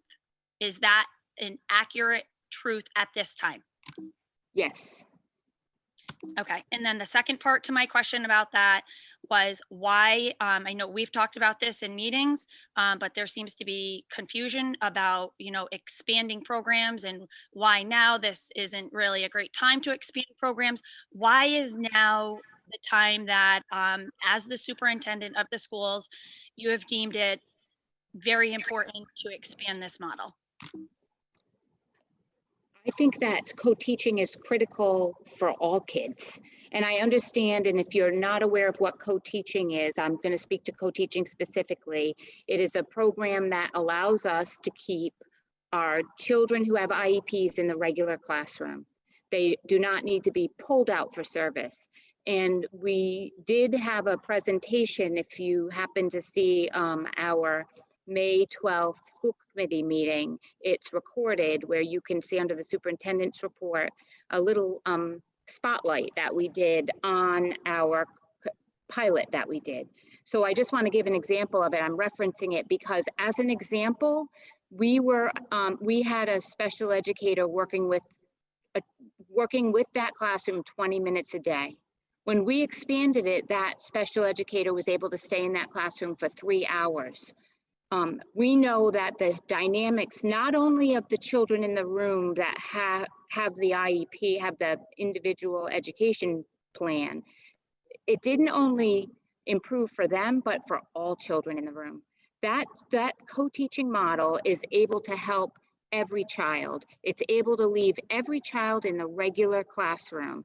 And if we think about taking a child out of a classroom to provide services, but now they're missing what's going on in their classroom, that doesn't happen when you have a co-teaching model, when you have the teachers together. Does it increase cost on you? It does initially, but I will also share that I believe, and I've been in a model, I used to be a co-teacher. I had a partner and for 10 years was a co-teacher. I believe that ultimately in the long run, it is what's best for kids because it allows us to close a gap for a child early on. It allows us to help them have a strong base educationally. So later, as they go through their educational world, their educational journey, they are not needing services that are more expensive, more costly, and actually ultimately maybe even put them in an outplaced environment where we could be paying tens of thousands of dollars in a tuition. So I believe that this initial program in the long run, this expansion would allow us to actually impact a per pupil that's much higher long-term, that if we could nip it in the bud right now, if we could help kids today and help all kids today, that it would, in the long run, have significant impact at actually reducing costs. And I say that because I lived it. I was a teacher in a classroom doing it. And then I do have to say, I feel confident and passionate because I watched it start up here this year on the pilot. And I watched the success of it, and I'm honored that people were vulnerable and took a risk to do it because that took a lot of trust. And again, if anybody wants to hear their story, we did a presentation at the school committee, and I think it's much more valuable to hear from their voice what it looks and feels like and what it can do for kids. So sometimes, again, I'm the lucky one in the room. I get to make the decision for kids and not for adults. And financially, I believe in the long run, it has a significant significant impact to help us financially. And we can look at our trends now and say that we're not having good trends on our per pupil, especially around special education costs. And we can do better. We can do much better. And it will help kids learn. It's a win-win. And then the language for all is the other piece that's being expanded. If you could just speak to that so that folks that are tuning in could understand a little bit about why we had made the decision to expand foreign language so that all of our students would have access to that, just briefly. But I just think that both pieces really speak to getting to a place where we have more equity in the district. Our goal is to not have a kind of, is to not have one program, but to have for all children, a core program that allows us to expand their knowledge from a perspective of world language and culture. So it's not just about just being biliterate. It's also about the cultural piece. And if we didn't realize it before, hopefully we realize the importance of that today, at this powerful time in our lives. Our goal is to be able to add an itinerant that would support world language for all children. Now we have a dual language program that supports a cohort of children, and it's a model that we are proud of, that we're working to improve, that I feel really blessed to have a partnership with the state of Utah with. But with that said, we know that we want all, and we had just a conference call today with them again, where they talked about the importance of a unified approach. Even in the state of Utah, where they service 60,000 children in this model, it is not about those 60,000 for DLI. It is about all students and how we unify all. So we feel that in order for us to do that, it would be critical for us to be able to support at least step one of expanding that, so that we could have that world language and culture support for all children, and not just for those children that happen to be in a dual language immersion program. So that's one piece that we hope. With that said, if there are today 2 DLI positions posted, you know, at the end of the day, as we look at the budget, if we're in crisis with our budget not being supported, then we'll even have to look at that piece as well. As again, unfilled positions, never mind any kind of reallocation or expansion of positions and programs moving forward. So again, We're getting short on time here. I am getting notes from folks that they're going to have to start signing off at some point. So we're going to lose folks who have been with us. I just do want to I'd like to move on and get Abel's question next. Thanks, Rob. I had a pretty specific question, and this one I guess is also for Linda. So last year, or this current year, we saw savings with the transportation costs. If we do see a circumstance where, you know, we're closing a school or multiple schools down for a month or weeks at a time, are there any potential transportation savings when that happens? How is the contract worked with the transportation companies? I guess, or are those just going to be sunk costs?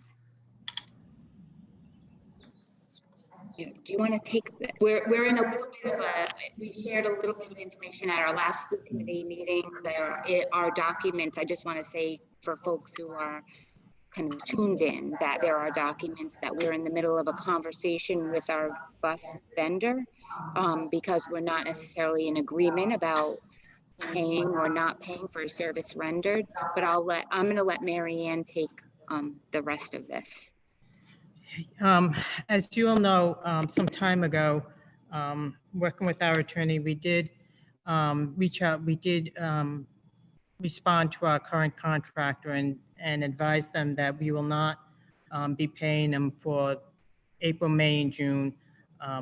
Keep in mind, they did have time that they did provide service in March. We have since received communication back from them that they would like to be paid for 34% of their overhead cost as it relates to transportation. We have since asked, I had a number of questions about the numbers. Our attorney has communicated back with their attorney asking for additional information, so we're waiting on that.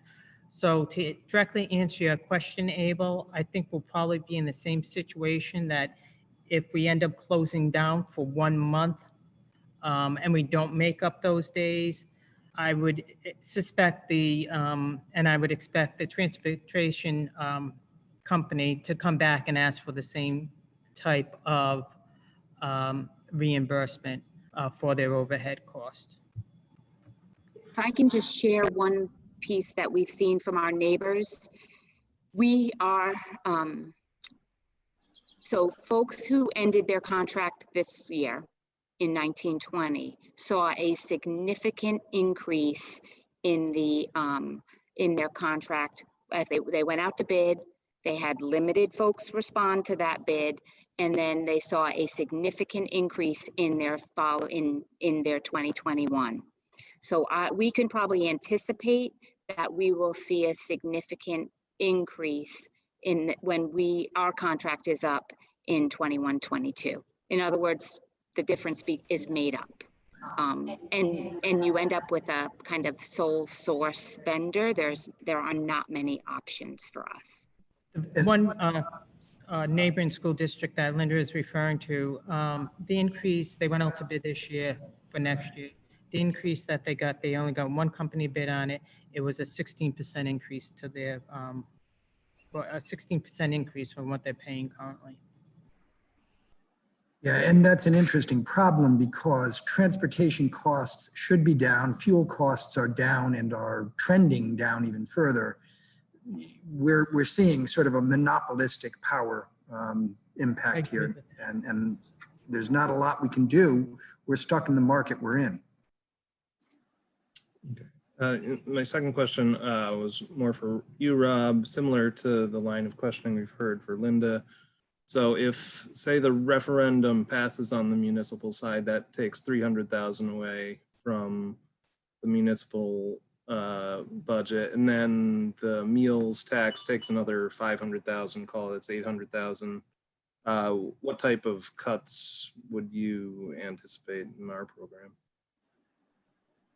So it's really very difficult for us to say what those cuts would be. Obviously, the first thing we do is slow hire. We're not backfilling positions if we don't have to. We're not hiring any of the new personnel that we need.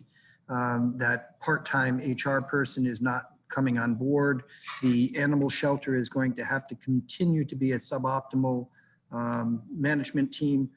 We're gonna be, program will suffer, and it will suffer first and foremost because we're not backfilling. So we have vacancies on the EMT crew right now. Is it possible that we find ourselves there? It's very difficult to say exactly where the cuts are going to come. We're going to look for places to make reductions that do not disrupt the program. And the easiest way to keep from disrupting a program is to continue with the status quo with regard to the personnel you've got on board. And sometimes that's because you've had vacancies for a long period of time. Sometimes that's because you've had vacancies for a long enough period of time that people have adjusted. And while it's not ideal, you can deal with it with overtime. You can deal with it with the crews that you've got. It's very difficult to say exactly where we would make those cuts at this point. We are just going to have to, it's going to come from slow hiring and from deferred capital improvements and investment. We're not going to buy things, and we're not going to hire people, and we're not going to hire people where we have vacancies. It's not that we're going to be laying off people that we've got. It's that we're not going to be hiring to fill the vacancies that we need to fill. So looking at that, it's going to be, it's going to be wherever those vacancies arise. We've got a planning director vacancy coming up next month. Is it possible that that's got to be slow walked? I can't tell you at this point. And these are decisions you make based on the quality of an applicant pool, based on the likelihood that the program is going to be injured if you slow walk a hire. If we have a influx of planning applications and we don't have a full team, that's a problem. If the trend that we've seen through the early months of COVID continues and we don't have as many applications, maybe there is room for slow walking and a hire in that department. So it's very context sensitive, and the context changes all the time. All right. Well, I want to thank you and Linda for the opportunity to hear about this new information. I know it's getting late. I guess my final thing is just a comment that it seems like there's a lot of risks that, especially on the school side, that expenses are actually going to go up significantly with, and hopefully the federal government can pass some type of stimulus that'll help pay for some of these increased costs for the schools. But to me, it seems like this would be a bad time to be cutting the community's contribution to the program on both the municipal and the school side. So thank you again. So I will say this in response to that. I think that when you have a very uncertain environment, what you need is more flexibility. You don't need more constraints. The environment is throwing so many constraints at us. More constraints doesn't make getting to the best possible outcome easier. It makes it more difficult.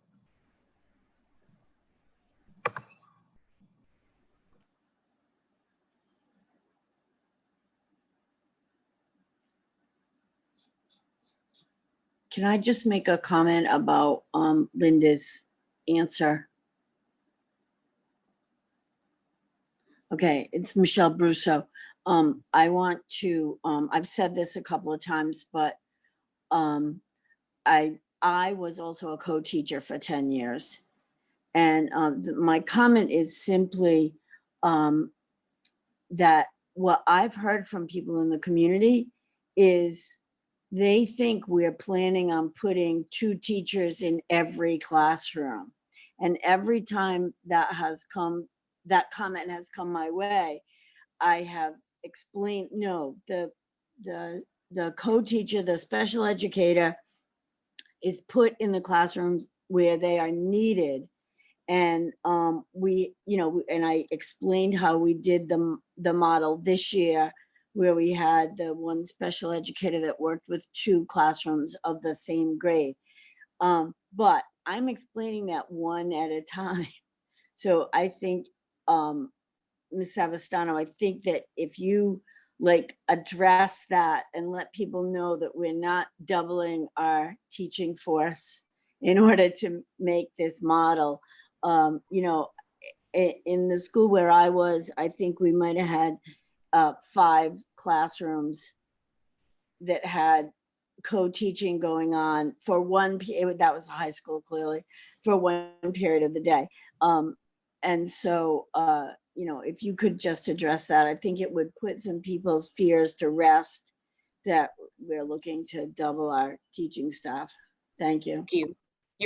You're absolutely correct. It's not necessary for every classroom by any means. But you do have to be creative in your scheduling. Our principals know that. They work with our special education director closely. We've been examining how we can make it happen today with the existing staff we have. But we do hit a roadblock with respect to our elementaries, where we start to run out of staffing. But again, it is not every classroom.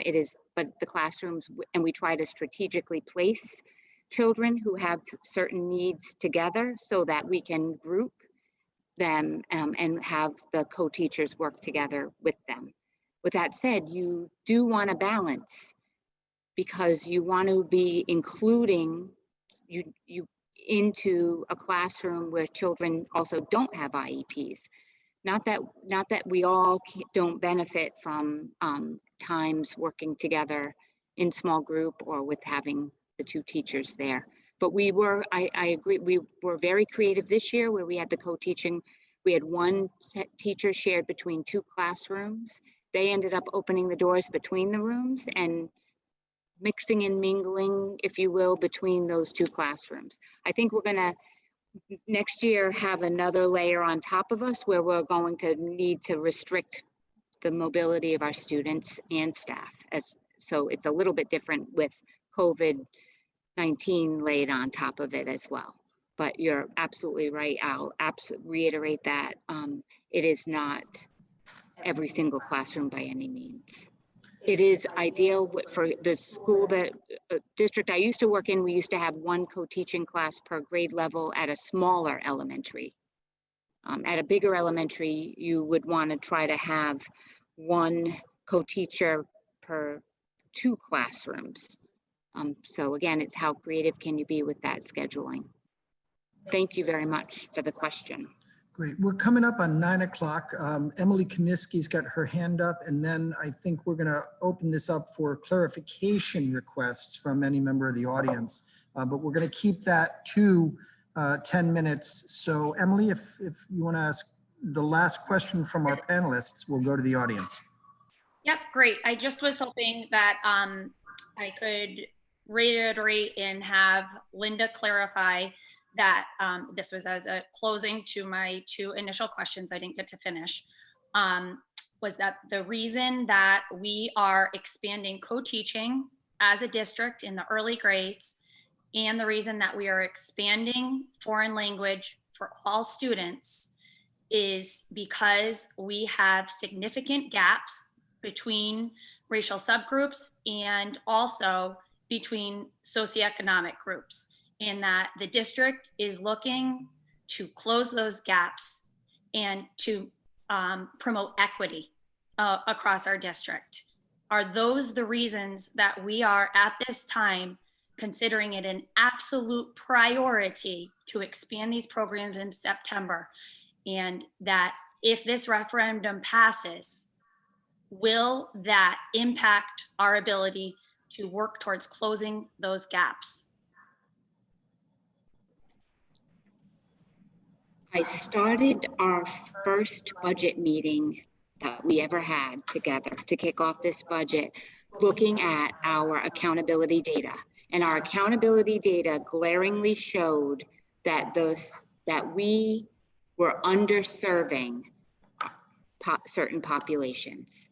And we knew right away that you have to be very targeted in your approach.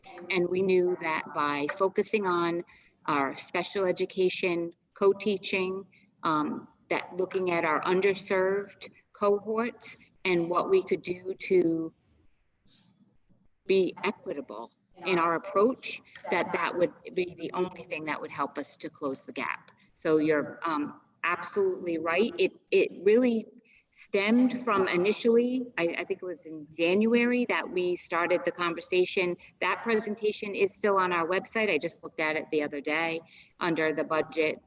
That goes and really shows those cohorts. And it was funny, we've had a question come to the podium before where folks kind of say, you're blaming, we are at fault. We are blaming ourselves for needing to do more. And this is one way that we would be able to do more to help close the gaps, to just provide the equity that we need to provide for our children. Great. All right, so now I'm going to ask the moderator to allow audience members in. We are looking for clarification questions only. This is not a public hearing. We're not taking testimony. This is really just a briefing on where we are. If something we've said tonight has left a question unanswered, by all means, feel free to ask for clarification, but this isn't time for statements. It's just time to clear up any confusion we may have left you with. So I'd ask the moderator to let Patricia McGrath in to ask her question.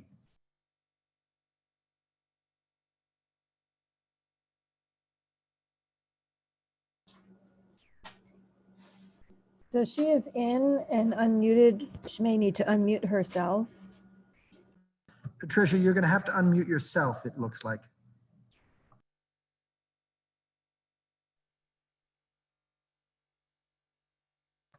There you go.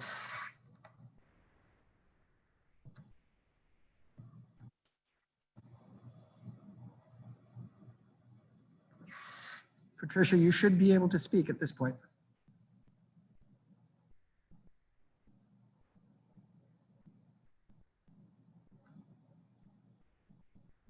Patricia, if you're dialing in, you may have to hit *6 in order to speak.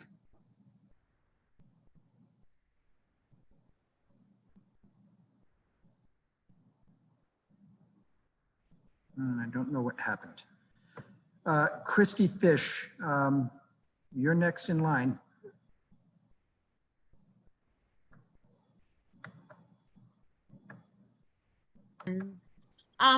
My clarification is with a couple things. So, Mr. Veely, you spoke to our superintendent and you were agreeing to disagree with what she was saying. And I need clarification on that because you are in a position where you can certainly influence people. And when you say that, it makes people obviously question.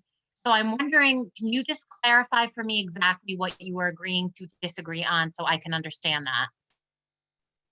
that? Yeah, so I don't think that your assessment of it is totally correct. I think I didn't get a complete answer to my question. My question was in the 20 to 21 year where her statement was that programs would suffer.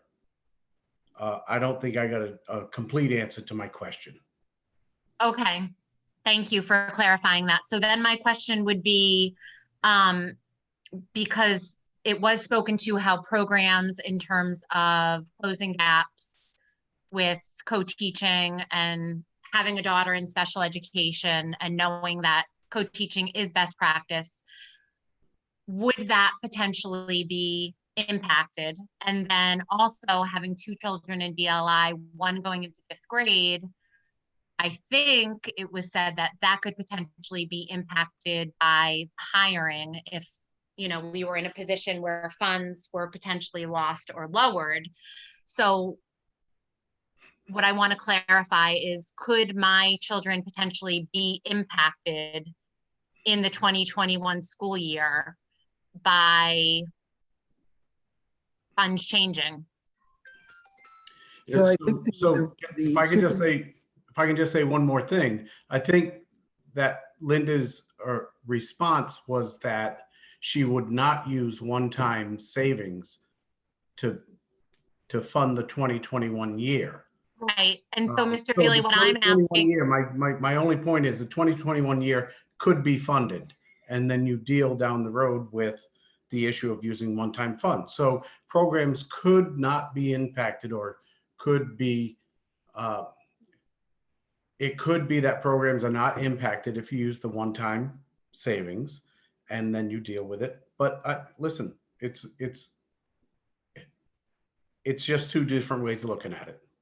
and I understand, but I guess as a parent listening in, it is jarring to me when you say that, only because when I'm thinking of programs and I'm thinking of my personal children and a position filled, for example, for 1 year and then being potentially taken away because the funds aren't there, that is absolutely impacting children. So that's why I'm just trying to clarify where that came about. I really think it is important for parents and the community to understand that, because although it may be not impacted for this year, especially for a child that's getting special education services or something different, and then they don't have that the following year, that's a significant impact. And so that's what I'm trying to clarify.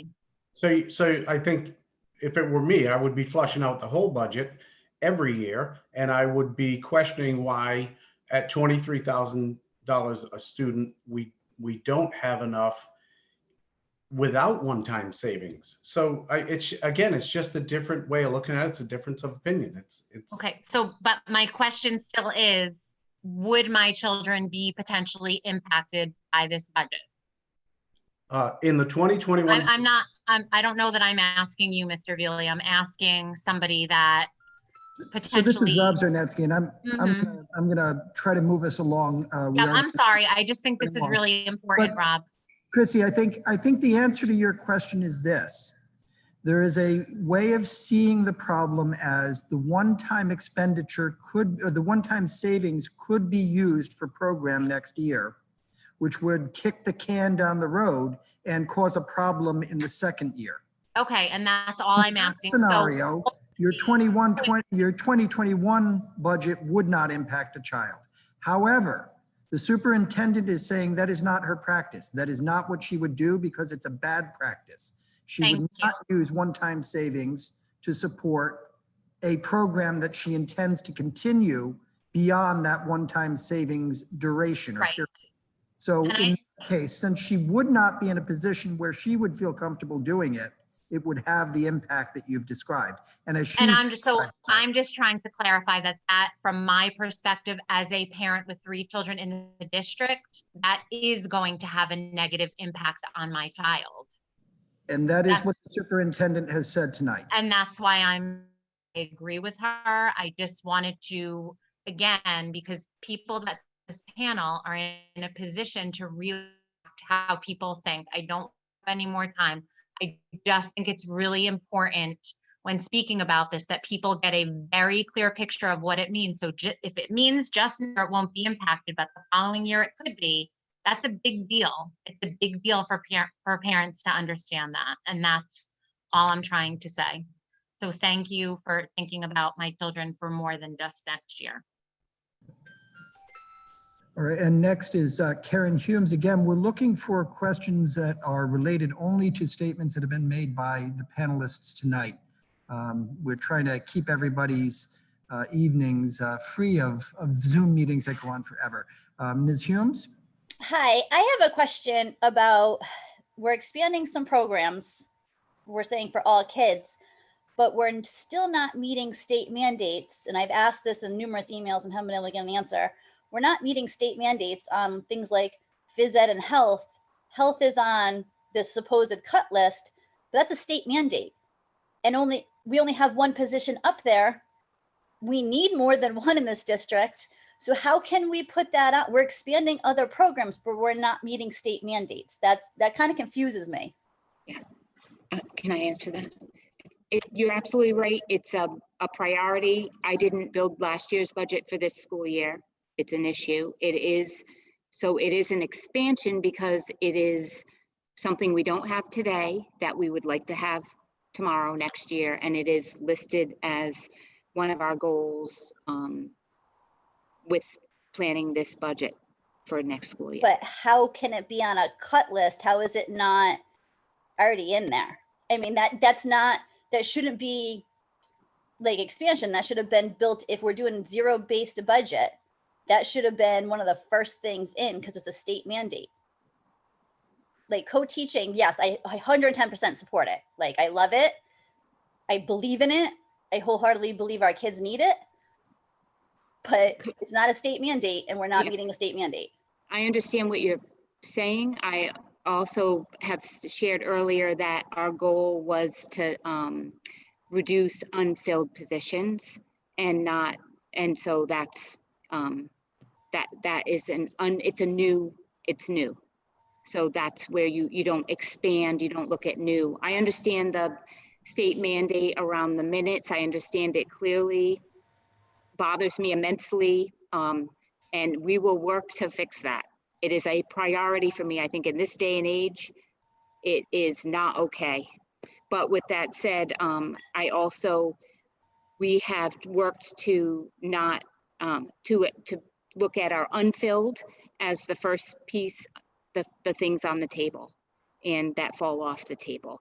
But we'll continue to look, it's complex, right? It's complex to look at it from many different places, to look at the faceless versus the jobs that are filled versus unfilled. It's just the approach that we've taken.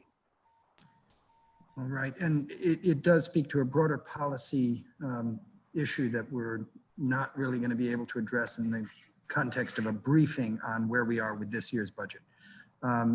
So I'm going to turn the microphone over to Jocelyn Leska. Jocelyn.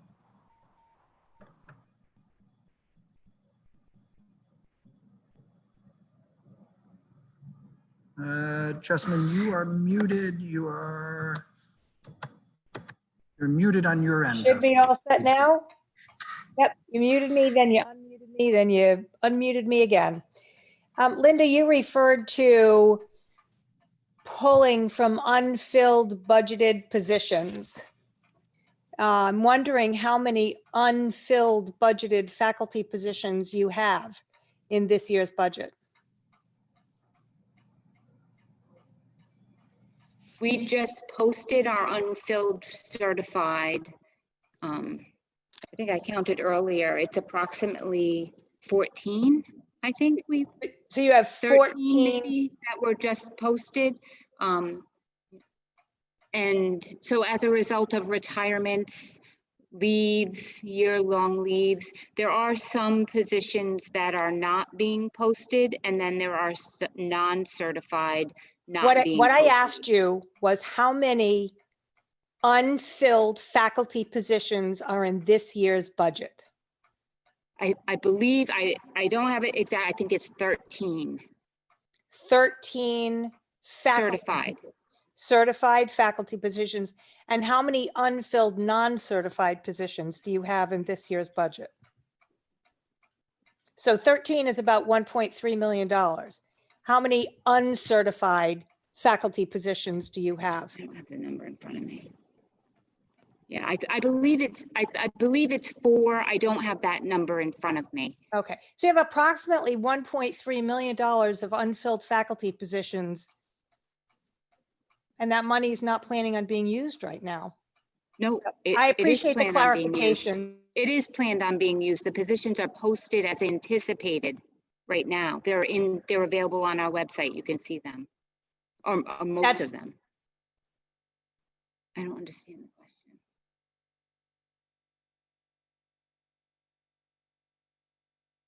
You're muted in a weird way here.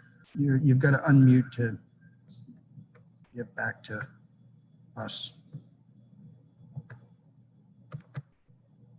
Jessalyn, I think you're muted on your end. I'm sorry, I didn't have anything more to say, Rob. I got the answer I was seeking. Thank you. Very good. And then next up would be Tara Apperson.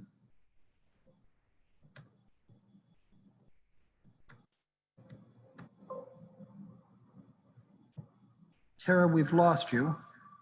We're going to go on to Jessica Rose.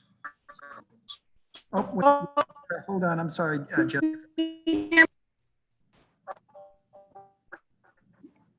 We've got you, but your signal is bad. Hi. There you go.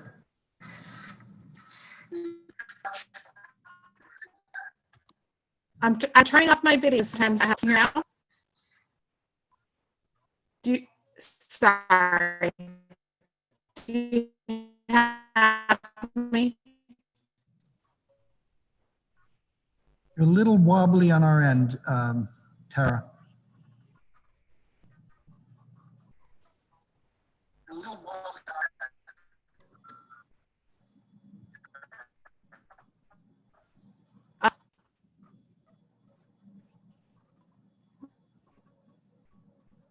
Sorry about that. I'll give it a try. I'm wondering, I heard come out with a number of 23,000. Can't hear a word you're saying. I've moved to the next person because we have 7 people. Wondering where that number is coming from. I'm sorry, Tara, we're gonna have to move on. We're just not getting your audio. Per pupil expenditure. If we comparison data for that $22,000 per pupil under.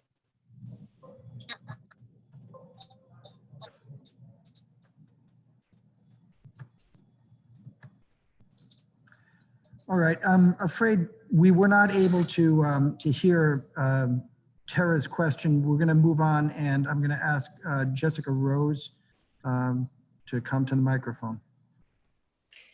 Hi, first of all, thank you guys for putting this together. I found it really helpful. I guess my question is for Joe.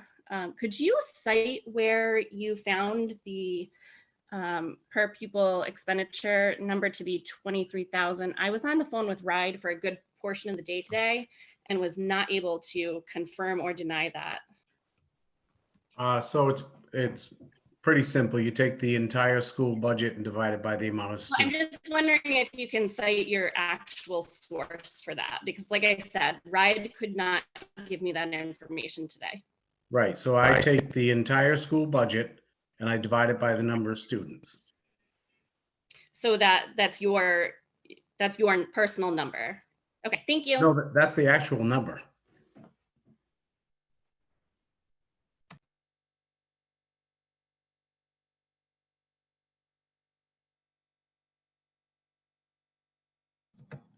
Next is Greg Sweet. Can you hear me? Yes, Greg. Just for my clarification, so I understand it correctly. With the school just keeping their savings from the transportation budget this year, the only affected part of the school for this coming up year will be programs new programs coming online. Is that correct?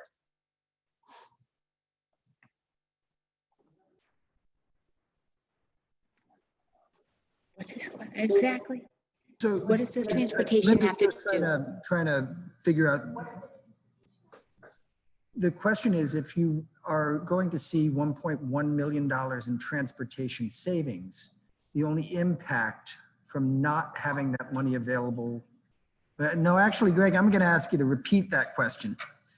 With the savings from the transportation due to the COVID this year, if the school just keeps that and uses that for to fund the school for this year, or put it in their funds for this year to be used, is it my understanding that the only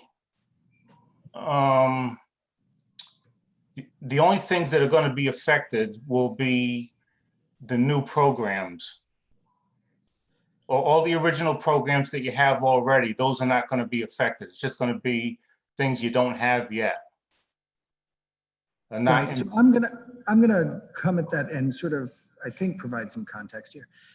Greg, what the superintendent has said is she does not think that it is wise practice to use one-time savings for continuing expenses. So she wouldn't put the $1.1 million in transportation savings to new programs or to sustain existing programs if the purpose is to continue them beyond the 1 year that the savings will be realized in. That's the budgeting preference and the leadership model, the model for building a solid foundation for the program that the superintendent has described that she's applying tonight. I'll let her sort of, so my point there would be, if you use that philosophy, it could be new programs or existing programs that are in jeopardy, not just new initiatives. Is that fair, Linda? Am I understanding you correctly? Yeah, we would work to avoid using the one-time funds just as much as you have to be careful when you write grants because it goes away. The grant dollars go away if they're not recurring federal grants, as an example. If it's one-time funds, you win the lottery, you're careful with what you use to when you win the lottery, because you're not going to win the lottery every year. And all you're doing is creating a situation that you're going to have a recurring deficit, a structural deficit year after year. And we know that it's going to compound. So we have to be careful as we approach that. Are there, in some places, what you do is when you have those funds, you use them for one-time purchases, things that you don't have to worry about recurring the following year. Or some folks put it into a capital fund to take care of their buildings with. So if they do have a fund balance of a one-time, whatever that may be, that they use it in a restricted nature for a startup, for a one-time cost to invest back in a building, but something that you don't rely on for a monthly expense, or a staff that you just have to lay off, in 10 months.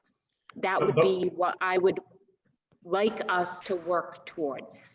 I would like us to work away from using fund balance one-time funds. I understand we're in extraordinary times right now. I understand that. And again, I understand it's fluid, that we need to figure it all out, that what we know today can change tomorrow. I've learned that very, very well this year. And I would, again, I'm in the lucky position to put kids first all the time. That makes it easy. But I want us to work towards what is a practice of not setting us up for failure over and over again, because we're relying on one-time funds to pay salaries. I get what you're saying. I guess another way of asking, if the referendum passes, will your existing programs be decimated? Decimated? No. Because that's been used. There'll be an impact to the expansion of things that are near and dear and important for children's growth. And we know that we didn't necessarily see great gains in growth this year. We know we're coming at this already in the hole from a year that children were not in the room with teachers, that they had, challenges surrounding them, as we all did. But I also want to believe that we're going to be the best district around. I'm not going to, back down from that. Well, and you shouldn't. I think that's probably one of the most important things you should be striving for. It's exactly. Just, I know we're in uncertain times, and I feel your pain. I think to use the money from the savings and not planning getting this year after year, just using it for this year to help the taxpayers, I don't think it's unreasonable to expect that. Right. So Gary, I will comment on that, because that's actually an important feature of the way the town council adopted budget was designed. We tried to avoid doing that by doing the transfer between the two funds. We tried to fund the PTT this year with these savings, but we made it a PTT as opposed to a deficit creating expenditure of savings, one-time savings, because we wanted to avoid a spike in the implied tax rate 2 years out. If we use one-time savings this year and we don't build it into the property tax transfer, then the base for this year is lower than it would be if we make it PTT. And by making it a property tax transfer this year, the inflationary increase in the second year will be reasonable. But if you build in a structural deficit, we run the risk of having the increase that's required to meet the demand for the services in that second year be higher than it would be if we had sort of smoothed this out over 2 years. That's exactly why the budget is designed the way it is. Yeah, it could be higher, is what you're saying, down the road. It is almost a necessity that if you use one-time savings, you're going to have a shortfall in future years, because you have to make up the one-time savings that you don't have in the future. But they'll have a year to readjust things within the school to help offset that $1 million that we're talking about. That is true. I mean, that's They can plan ahead. None of this happens in a vacuum. There's always the opportunity for program revision and improvements over time. Absolutely. Okay, and that to me, that would be something that should be strived for. Absolutely. And we have those conversations all the time. All right. I appreciate the talk tonight. Thank you for clarifying.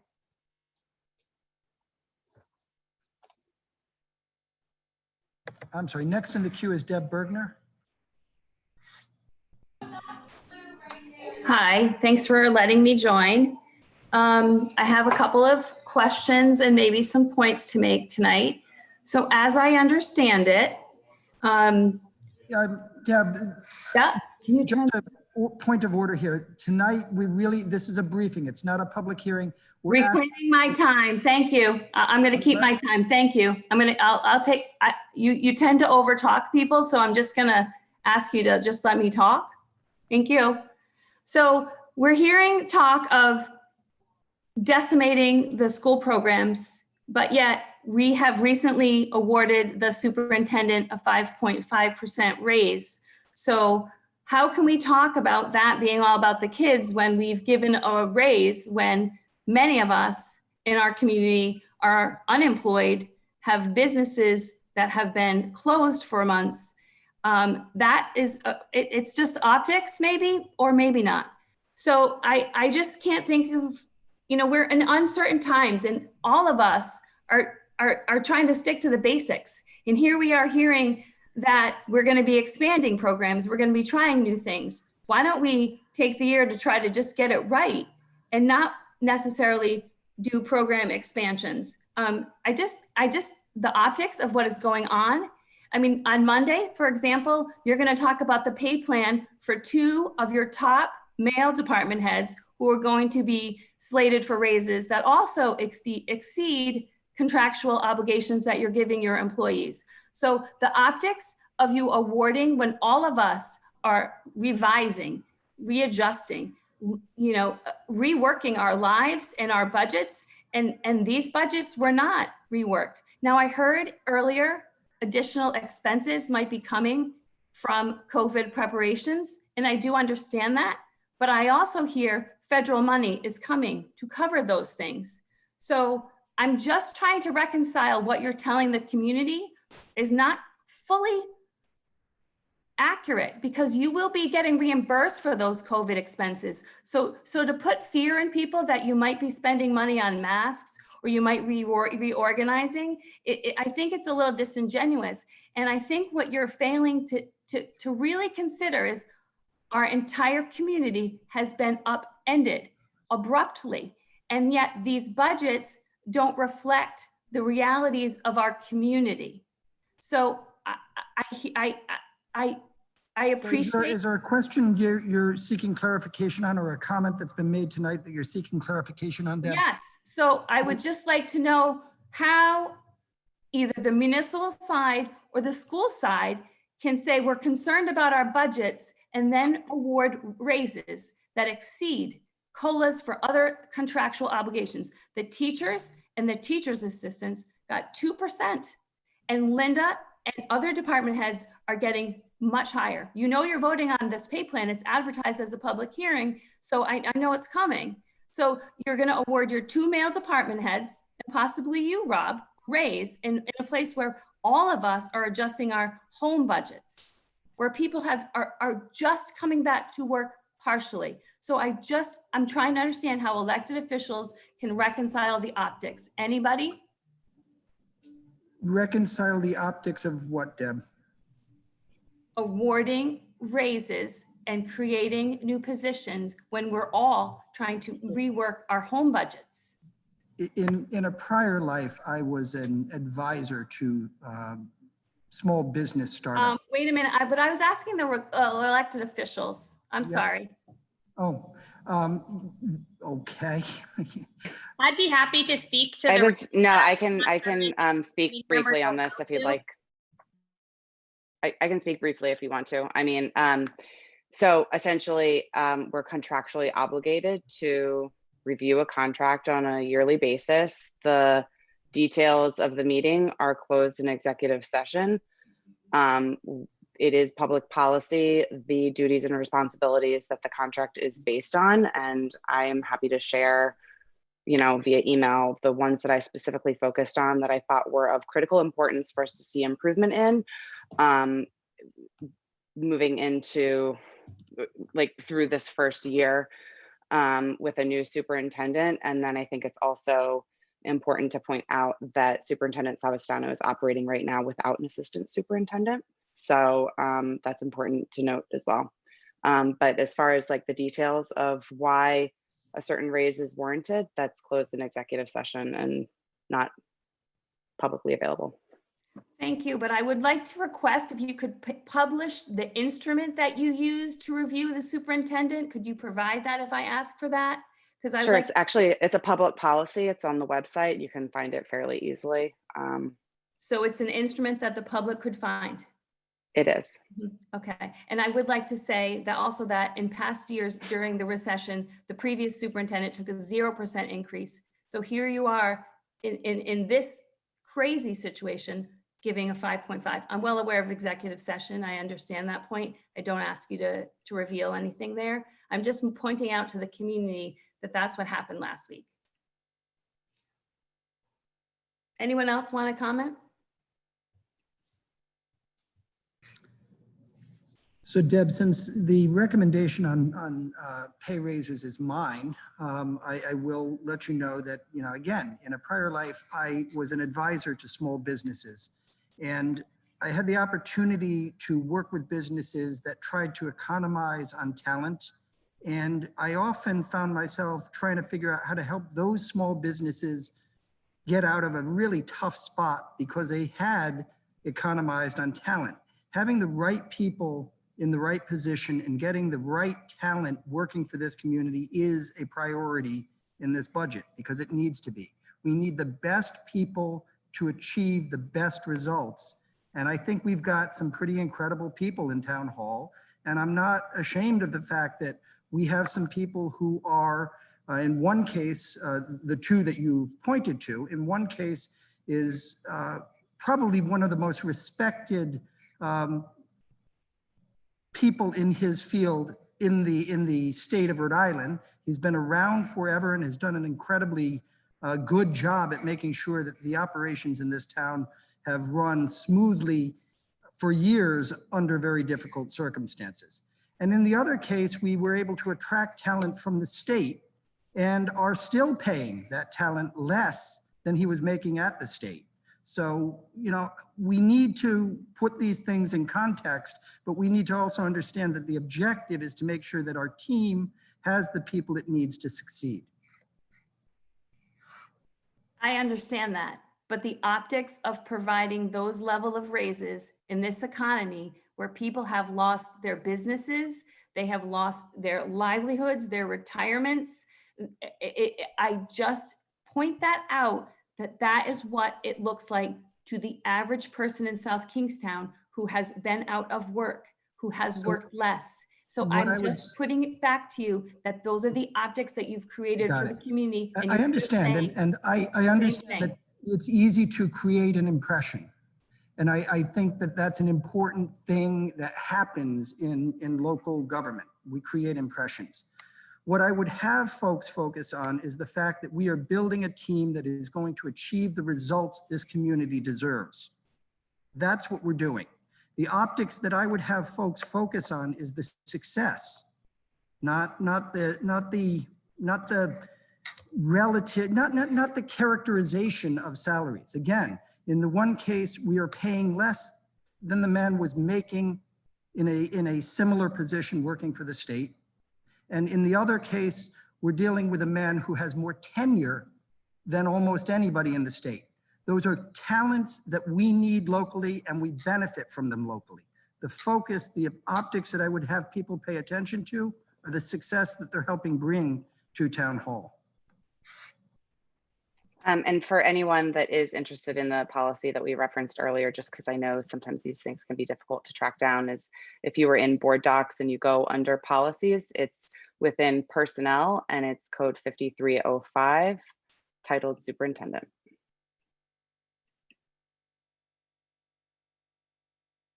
We're going to move on to the next. It looks like Gary Chapman.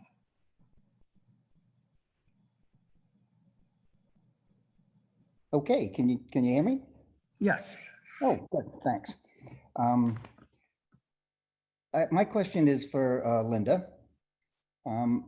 You know, I heard your reaction to the savings for the transportation, so you know I can understand where you're coming from there. But I guess since we are in, sort of unprecedented times now, I mean, the economy of the country and the state and even South Kingstown is probably, it goes back to Great Depression type standards. I mean, close to 80 years ago. I mean, South Kingstown's unemployment rate now is 12.5%, I think it is. So I guess my question for you is that I'm struggling with is, you're comfortable, Linda, asking our residents that have been out of work and restaurants closed and businesses closed for an additional $1.1 million in property taxes to expand your programs while they are having trouble just meeting their rent and taxes and everything else that's going on? I don't know that I'm ever comfortable asking anybody for anything, especially today when they're struggling. But I do know that while I firmly in my heart believe in education and know that it is the keys to the kingdom for everybody on God's green earth, that lately what it feels like is that we need schools for the economy, and we need to be doing a great job to get kids back in the building so people can work. So they do go hand in hand. I think it's another lesson that we've learned recently, that they go hand in hand, that we need schools for the economy. We are while we are educating, we are also providing some serious childcare. And knowing that we can do that for years on end is critical for all of us and all of our success. So needing to, plug a budget with a 1.5, 1.6 is what we'll be looking at for next year, and expecting us to utilize that to then walk into the next year to be in a situation that's probably going to be double that situation if this is what we're relying on. It is very uncomfortable to me. But I guess the other piece is I absolutely am fluid and flexible. So while I do take pride in my black and white nature often, I am fluid and flexible on how we approach this. And given a situation, I will not be in isolation making a decision. I'll be working with my team, of course, with Rob and Zach, and we'll be looking at what's in front of us come a month from now, state funding included, as we hear a possible 25% reduction in that, restrictions around COVID, which certainly the money we're receiving for COVID is not going to touch what we need to support the added cost of COVID. But again, fluid and flexible, and we'll consider all of the amazing experts that I'm really blessed to have with me here in South Kingstown. And Gary, I would just add that you're correct that the unemployment rate in South Kingstown in April, the latest numbers we have, is 12.5%, which is really less than half of what the unemployment rate was during the Great Depression as a general rule. We're not looking at Great Depression era impacts at this point, and it looks like we've already hit the peak of unemployment. It's not good. I'm not suggesting it is, but we shouldn't exaggerate it either. It did look like we were headed toward Great Depression numbers. We in South Kingstown didn't hit them. Well, you know what the numbers were in South Kingstown in the 1920s, 30s? You know what they were? Gary, I can't hear you. Come through. Can you repeat that? I said, do you know what the numbers were during the Great Depression in South Kingstown? The Great Depression numbers generally were 25 to 30% nationally. We didn't hit those numbers. Okay, well, I was talking about, here, I don't know, but I'm talking about the national economy.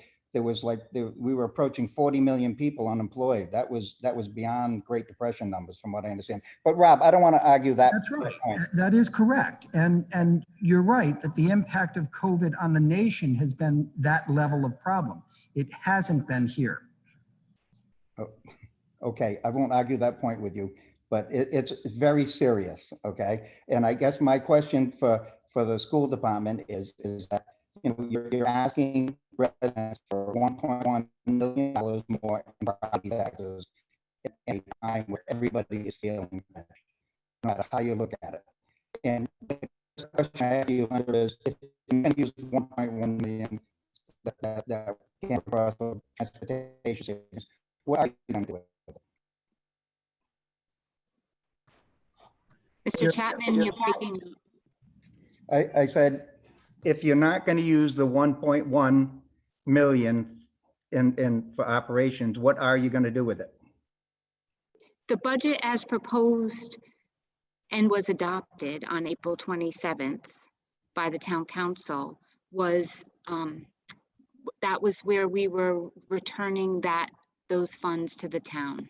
And then we would work with the town because I would expect that we may have one-time costs that we hit, needing plexiglass or redoing a main office or what we need to do to keep folks separate and socially distanced. But those funds we had said that we would give back to the town.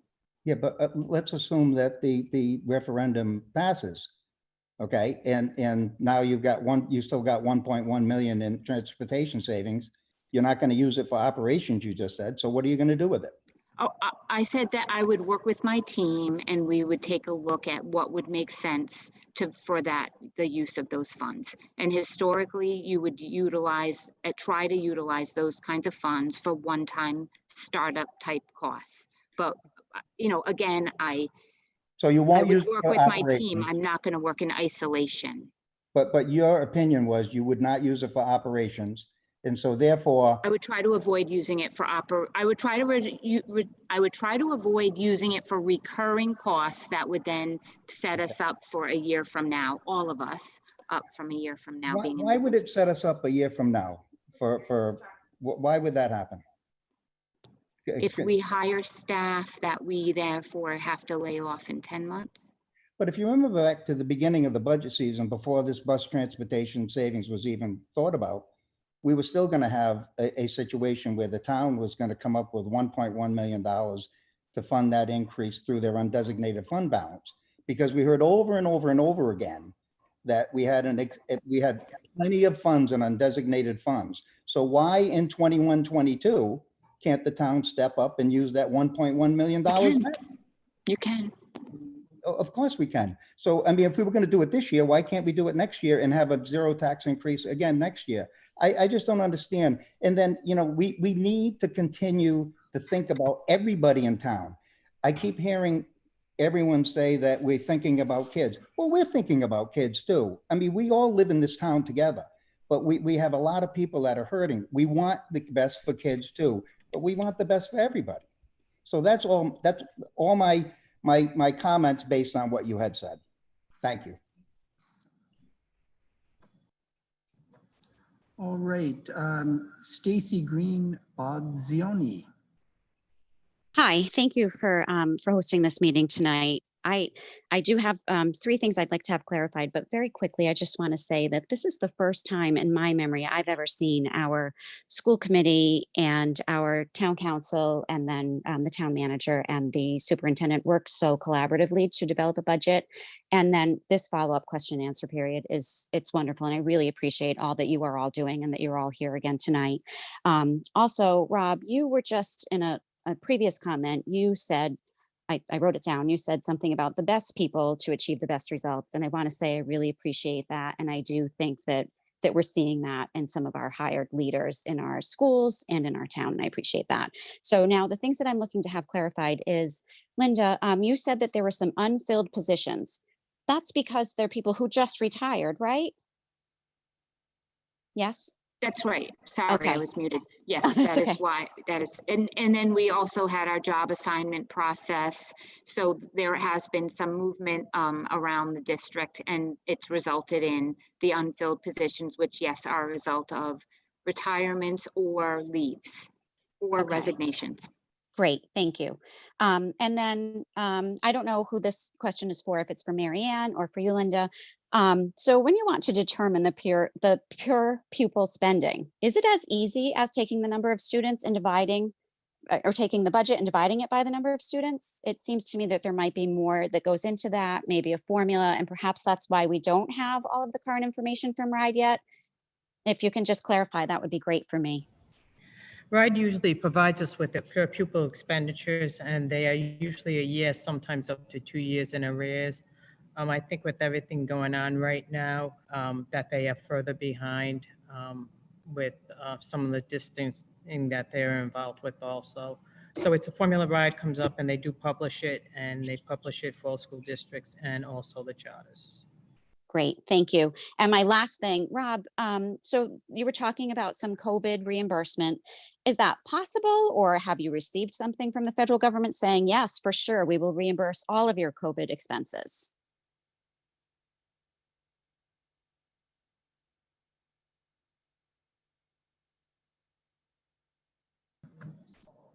So with the question of how federal money flows to municipalities is always tricky. Right. The feds have really very few great ways to get money directly to cities and towns. The flows typically come through the state. There's some direct grants to municipalities.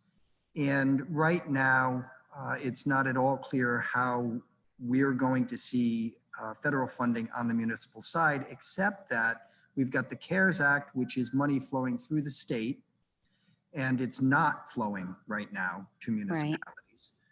Right. And we've got FEMA monies, which have to be documented, and you have to make an application for the funding.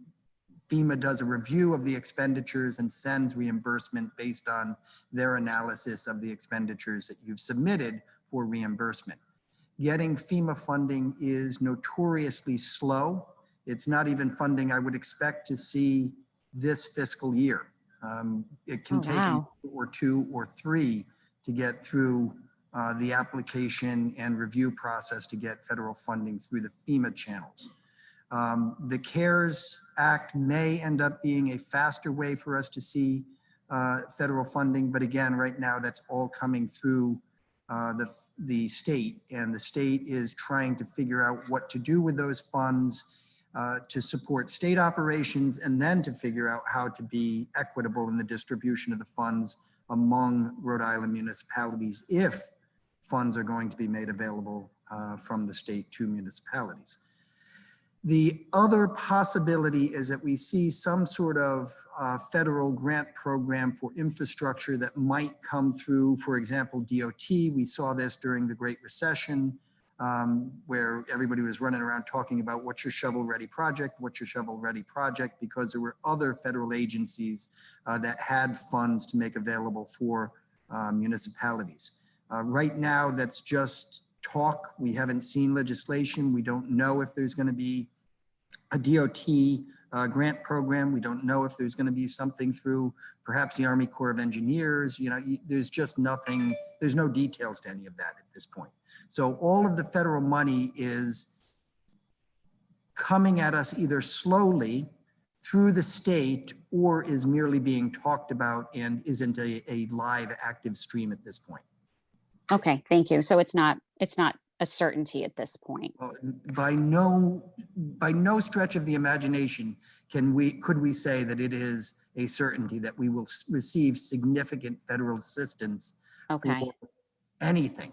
Okay. It's likely that we'll see something for the schools for reimbursement of actual expenses for things that they otherwise wouldn't have bought.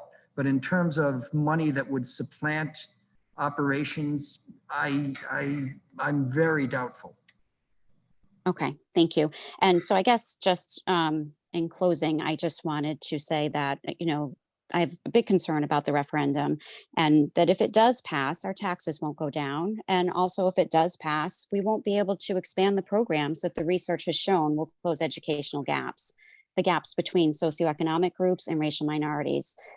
As compared to our white population. And it's really important that we do the work. And I think that Linda has been working hard to identify that. And I hope that we can go ahead and make that a reality in our town. We all deserve it. Thank you. Thank you again tonight for your time. I appreciate it. So Stacey, I'd just add one thing, and that is that taxes aren't going to go down and taxes aren't going to go up. Taxes Right, thank set at you. 0, they're going to be the same rate as they were last year. Nobody's taxes are going up in South Kingstown next year. Right, thank you. I appreciate that. Thank you, everybody.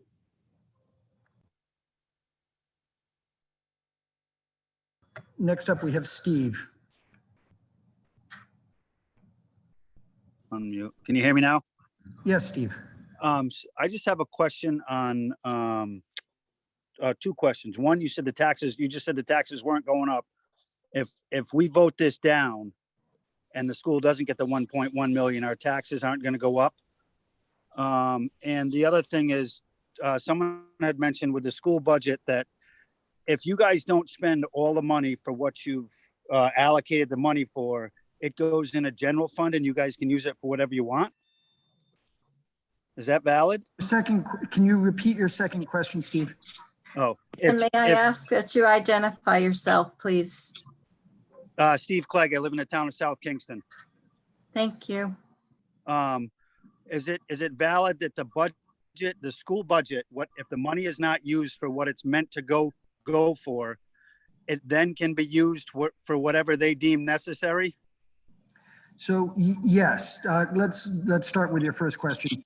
The tax rate is set at 1445. It will be 1445 regardless of the outcome of the referendum. The issue is whether we will be drawing down undesignated fund balance for other things, for whether we're tapping into savings is what the referendum addresses. With regard to the transportation savings, the funds were not expended for transportation in fiscal year 1920. And yes, they would be retained by the school district to be used as the school district determines in the future. Right, that I understand. Oh, but I'm saying no, I'm sorry.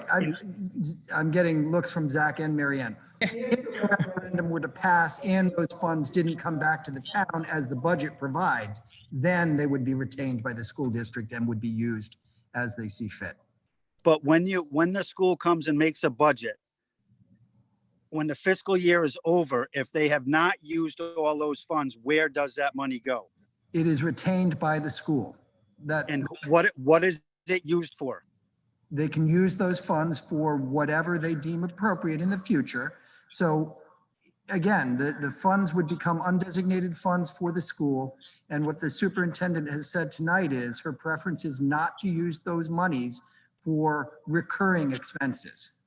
She would be looking for utilization of those funds in a way that was not going to create long-term commitments. And then what is a full-time employees?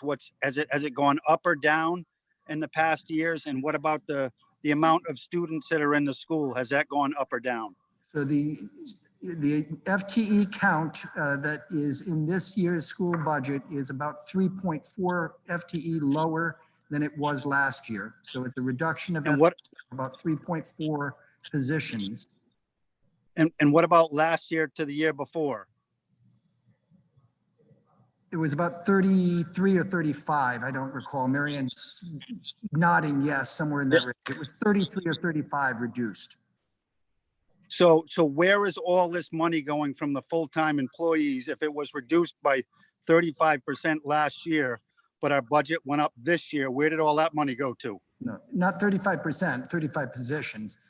Well, isn't that what was it? Is it 100,000 per person? Full-time employee, I think if you do it out, so that's 3.5 million. Where did that 3.5 million go last year? Last year's budget was reduced by that staff reduction. The budget that was presented, adopted by the school committee and the town council factored in those positions as being reduced. When you look at the budget when you go to the town hall each year, it's going up. So I was trying to figure out if we reduced it by payroll by 3.5, where did those extra expenditures go if the budget went up from the year before? Right. Keep in mind, we have contractual obligations for our 3 unions. Also, last year, we experienced a significant number of students that attended a Voc Edge program at Narragansett High School, we went to the town council, I'm sorry, we went to the school committee and asked to use $374,000 of our fund balance. The following year, not only did we have to budget for the 374, we didn't budget the last year, but also an additional $374,000 for tuition for the same students in the following year. That alone is $750,000, and that's just one line item. Yeah, but it was 3.5. I just think that, I think our education is very important, but I think that if we're not going to use the funds that we're using them for, then they shouldn't just be reallocated to wherever they want to go. As a resident of the town of South Kingston, if we're putting it towards payroll, then it should go towards payroll. If it doesn't, then it shouldn't be able to be used for anything. Because they're telling us what they're using, what they want the budget for. They want it for this, this, and this, and then when they don't use it, then it goes into a general fund and it can be used for anything. When we used the funds the last time, we specifically went back to the school committee and asked permission, and they voted on us to use that undesignated fund balance. Any other, and that was just an anomaly during the year. Any other time we use any other time we use a undesignated fund balance, it's through the budgetary process that is approved by the town, by the school committee, and then ultimately the town council. Okay, all right. I was just curious. I just wanted to find out where the funds, and then do we save any funds by electricity and all that other stuff for the schools not really being used by the kids? There's been nominal savings as it relates to electricity, but that also has been offset by these additional costs associated with cleaning products for the schools. Why, if the kids aren't in there, why are we cleaning the schools? Because we have staff in the schools, at times we have custodians in the schools. We also had to buy special equipment to clean the schools. There's a special spray that we have been using. So some of the costs are associated with COVID, and also for the distance learning, we had to buy software platforms in order to do the distance learning. So the savings we had. Okay, awesome. Okay, but we can look up where all the money goes, right? Thank you guys so much for your time and for everyone being here tonight. Thanks, Steve. All right, next is Raisa Moshe.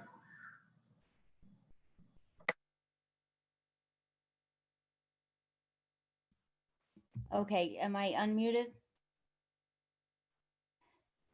You're unmuted. Okay, thank you. I just want to provide a little bit of historical context in terms of raises and what has happened in the past when we went through the recession in 2009 and went through contract negotiations in 2011. Our entire staff on the school side took a 0% pay increase, and then they also increased their copay from 0 to 20%. So in essence, they took a pay cut. And that was a really difficult thing to go through as a school committee member. It was hard, and it was hard for our staff, and it was hard for our school committee to work through that. But I think it sent a message to our community that we understood that everybody was in it together. And it wasn't about whether we valued our superintendent or we valued our employees. We certainly did. It was about the fact that we were in really difficult economic times, and that everybody was in it together. And so it's not so much about optics as it is about do we care about expanding programs for kids and making sure that everybody is getting everything that they need, and are we all going to be in this together? It's not about are we going to lose the superintendent if we don't give her a 5.5% raise? Is that what I heard tonight? Because we're not trying to attract a superintendent with a certain salary. We have a superintendent, and the previous superintendent started at $150,000 a year, and after 10 years ended at $175,000. This superintendent started at $161,000, and after 9 months has been bumped to $170,000. And the previous superintendent had a doctorate degree. We pay our teaching staff based on, we give them increases based on their education. This superintendent does not have a doctorate degree. I am not sure what the school committee chair is referring to in terms of policy, but am curious about an evaluation instrument and curious about how an evaluation after 9 months resulted in a 5.5% increase. It's more than optics.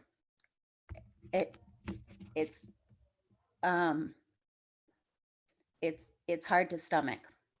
So thank you.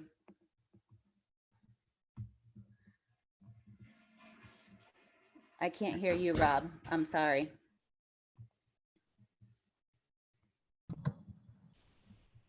Next up is Greg Sweet.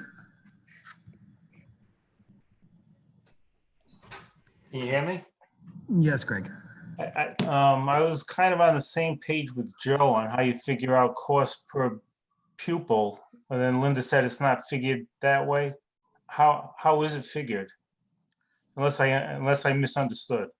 The state uses a formula that normalizes all expenditures. So there's a state formula that they use. Some costs are not included, other costs are. So they're not doing a total number by total number calculation. The state formula for per pupil cost is available on RIDE. I've seen it, but it really is just designed to make sure that everybody's comparing the same thing. Because some departments, for example, may not do the groundskeeping because the municipality does it. Some schools do the groundskeeping. The RIDE statistic is a set of, or a basket of services that is applied to every department, every school district. So we can't compare from school to school, but we could certainly use that figure for our own purposes. Well, it is clearly the case that you can take the total number of the budget and divide it by the total number of students and have a meaningful statistic. It's just not the normalized statistic that RIDE uses. Okay, all right, thank you.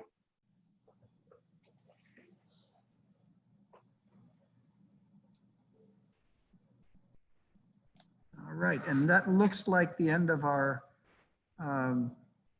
comments. And with that, I'm going to end this briefing and thank everyone for coming tonight.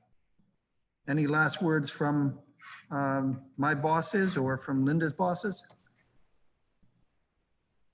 All right. Thank you all. Yeah, I want to thank you both. I thought you did a great job explaining the situation and answering so many questions. So thank you.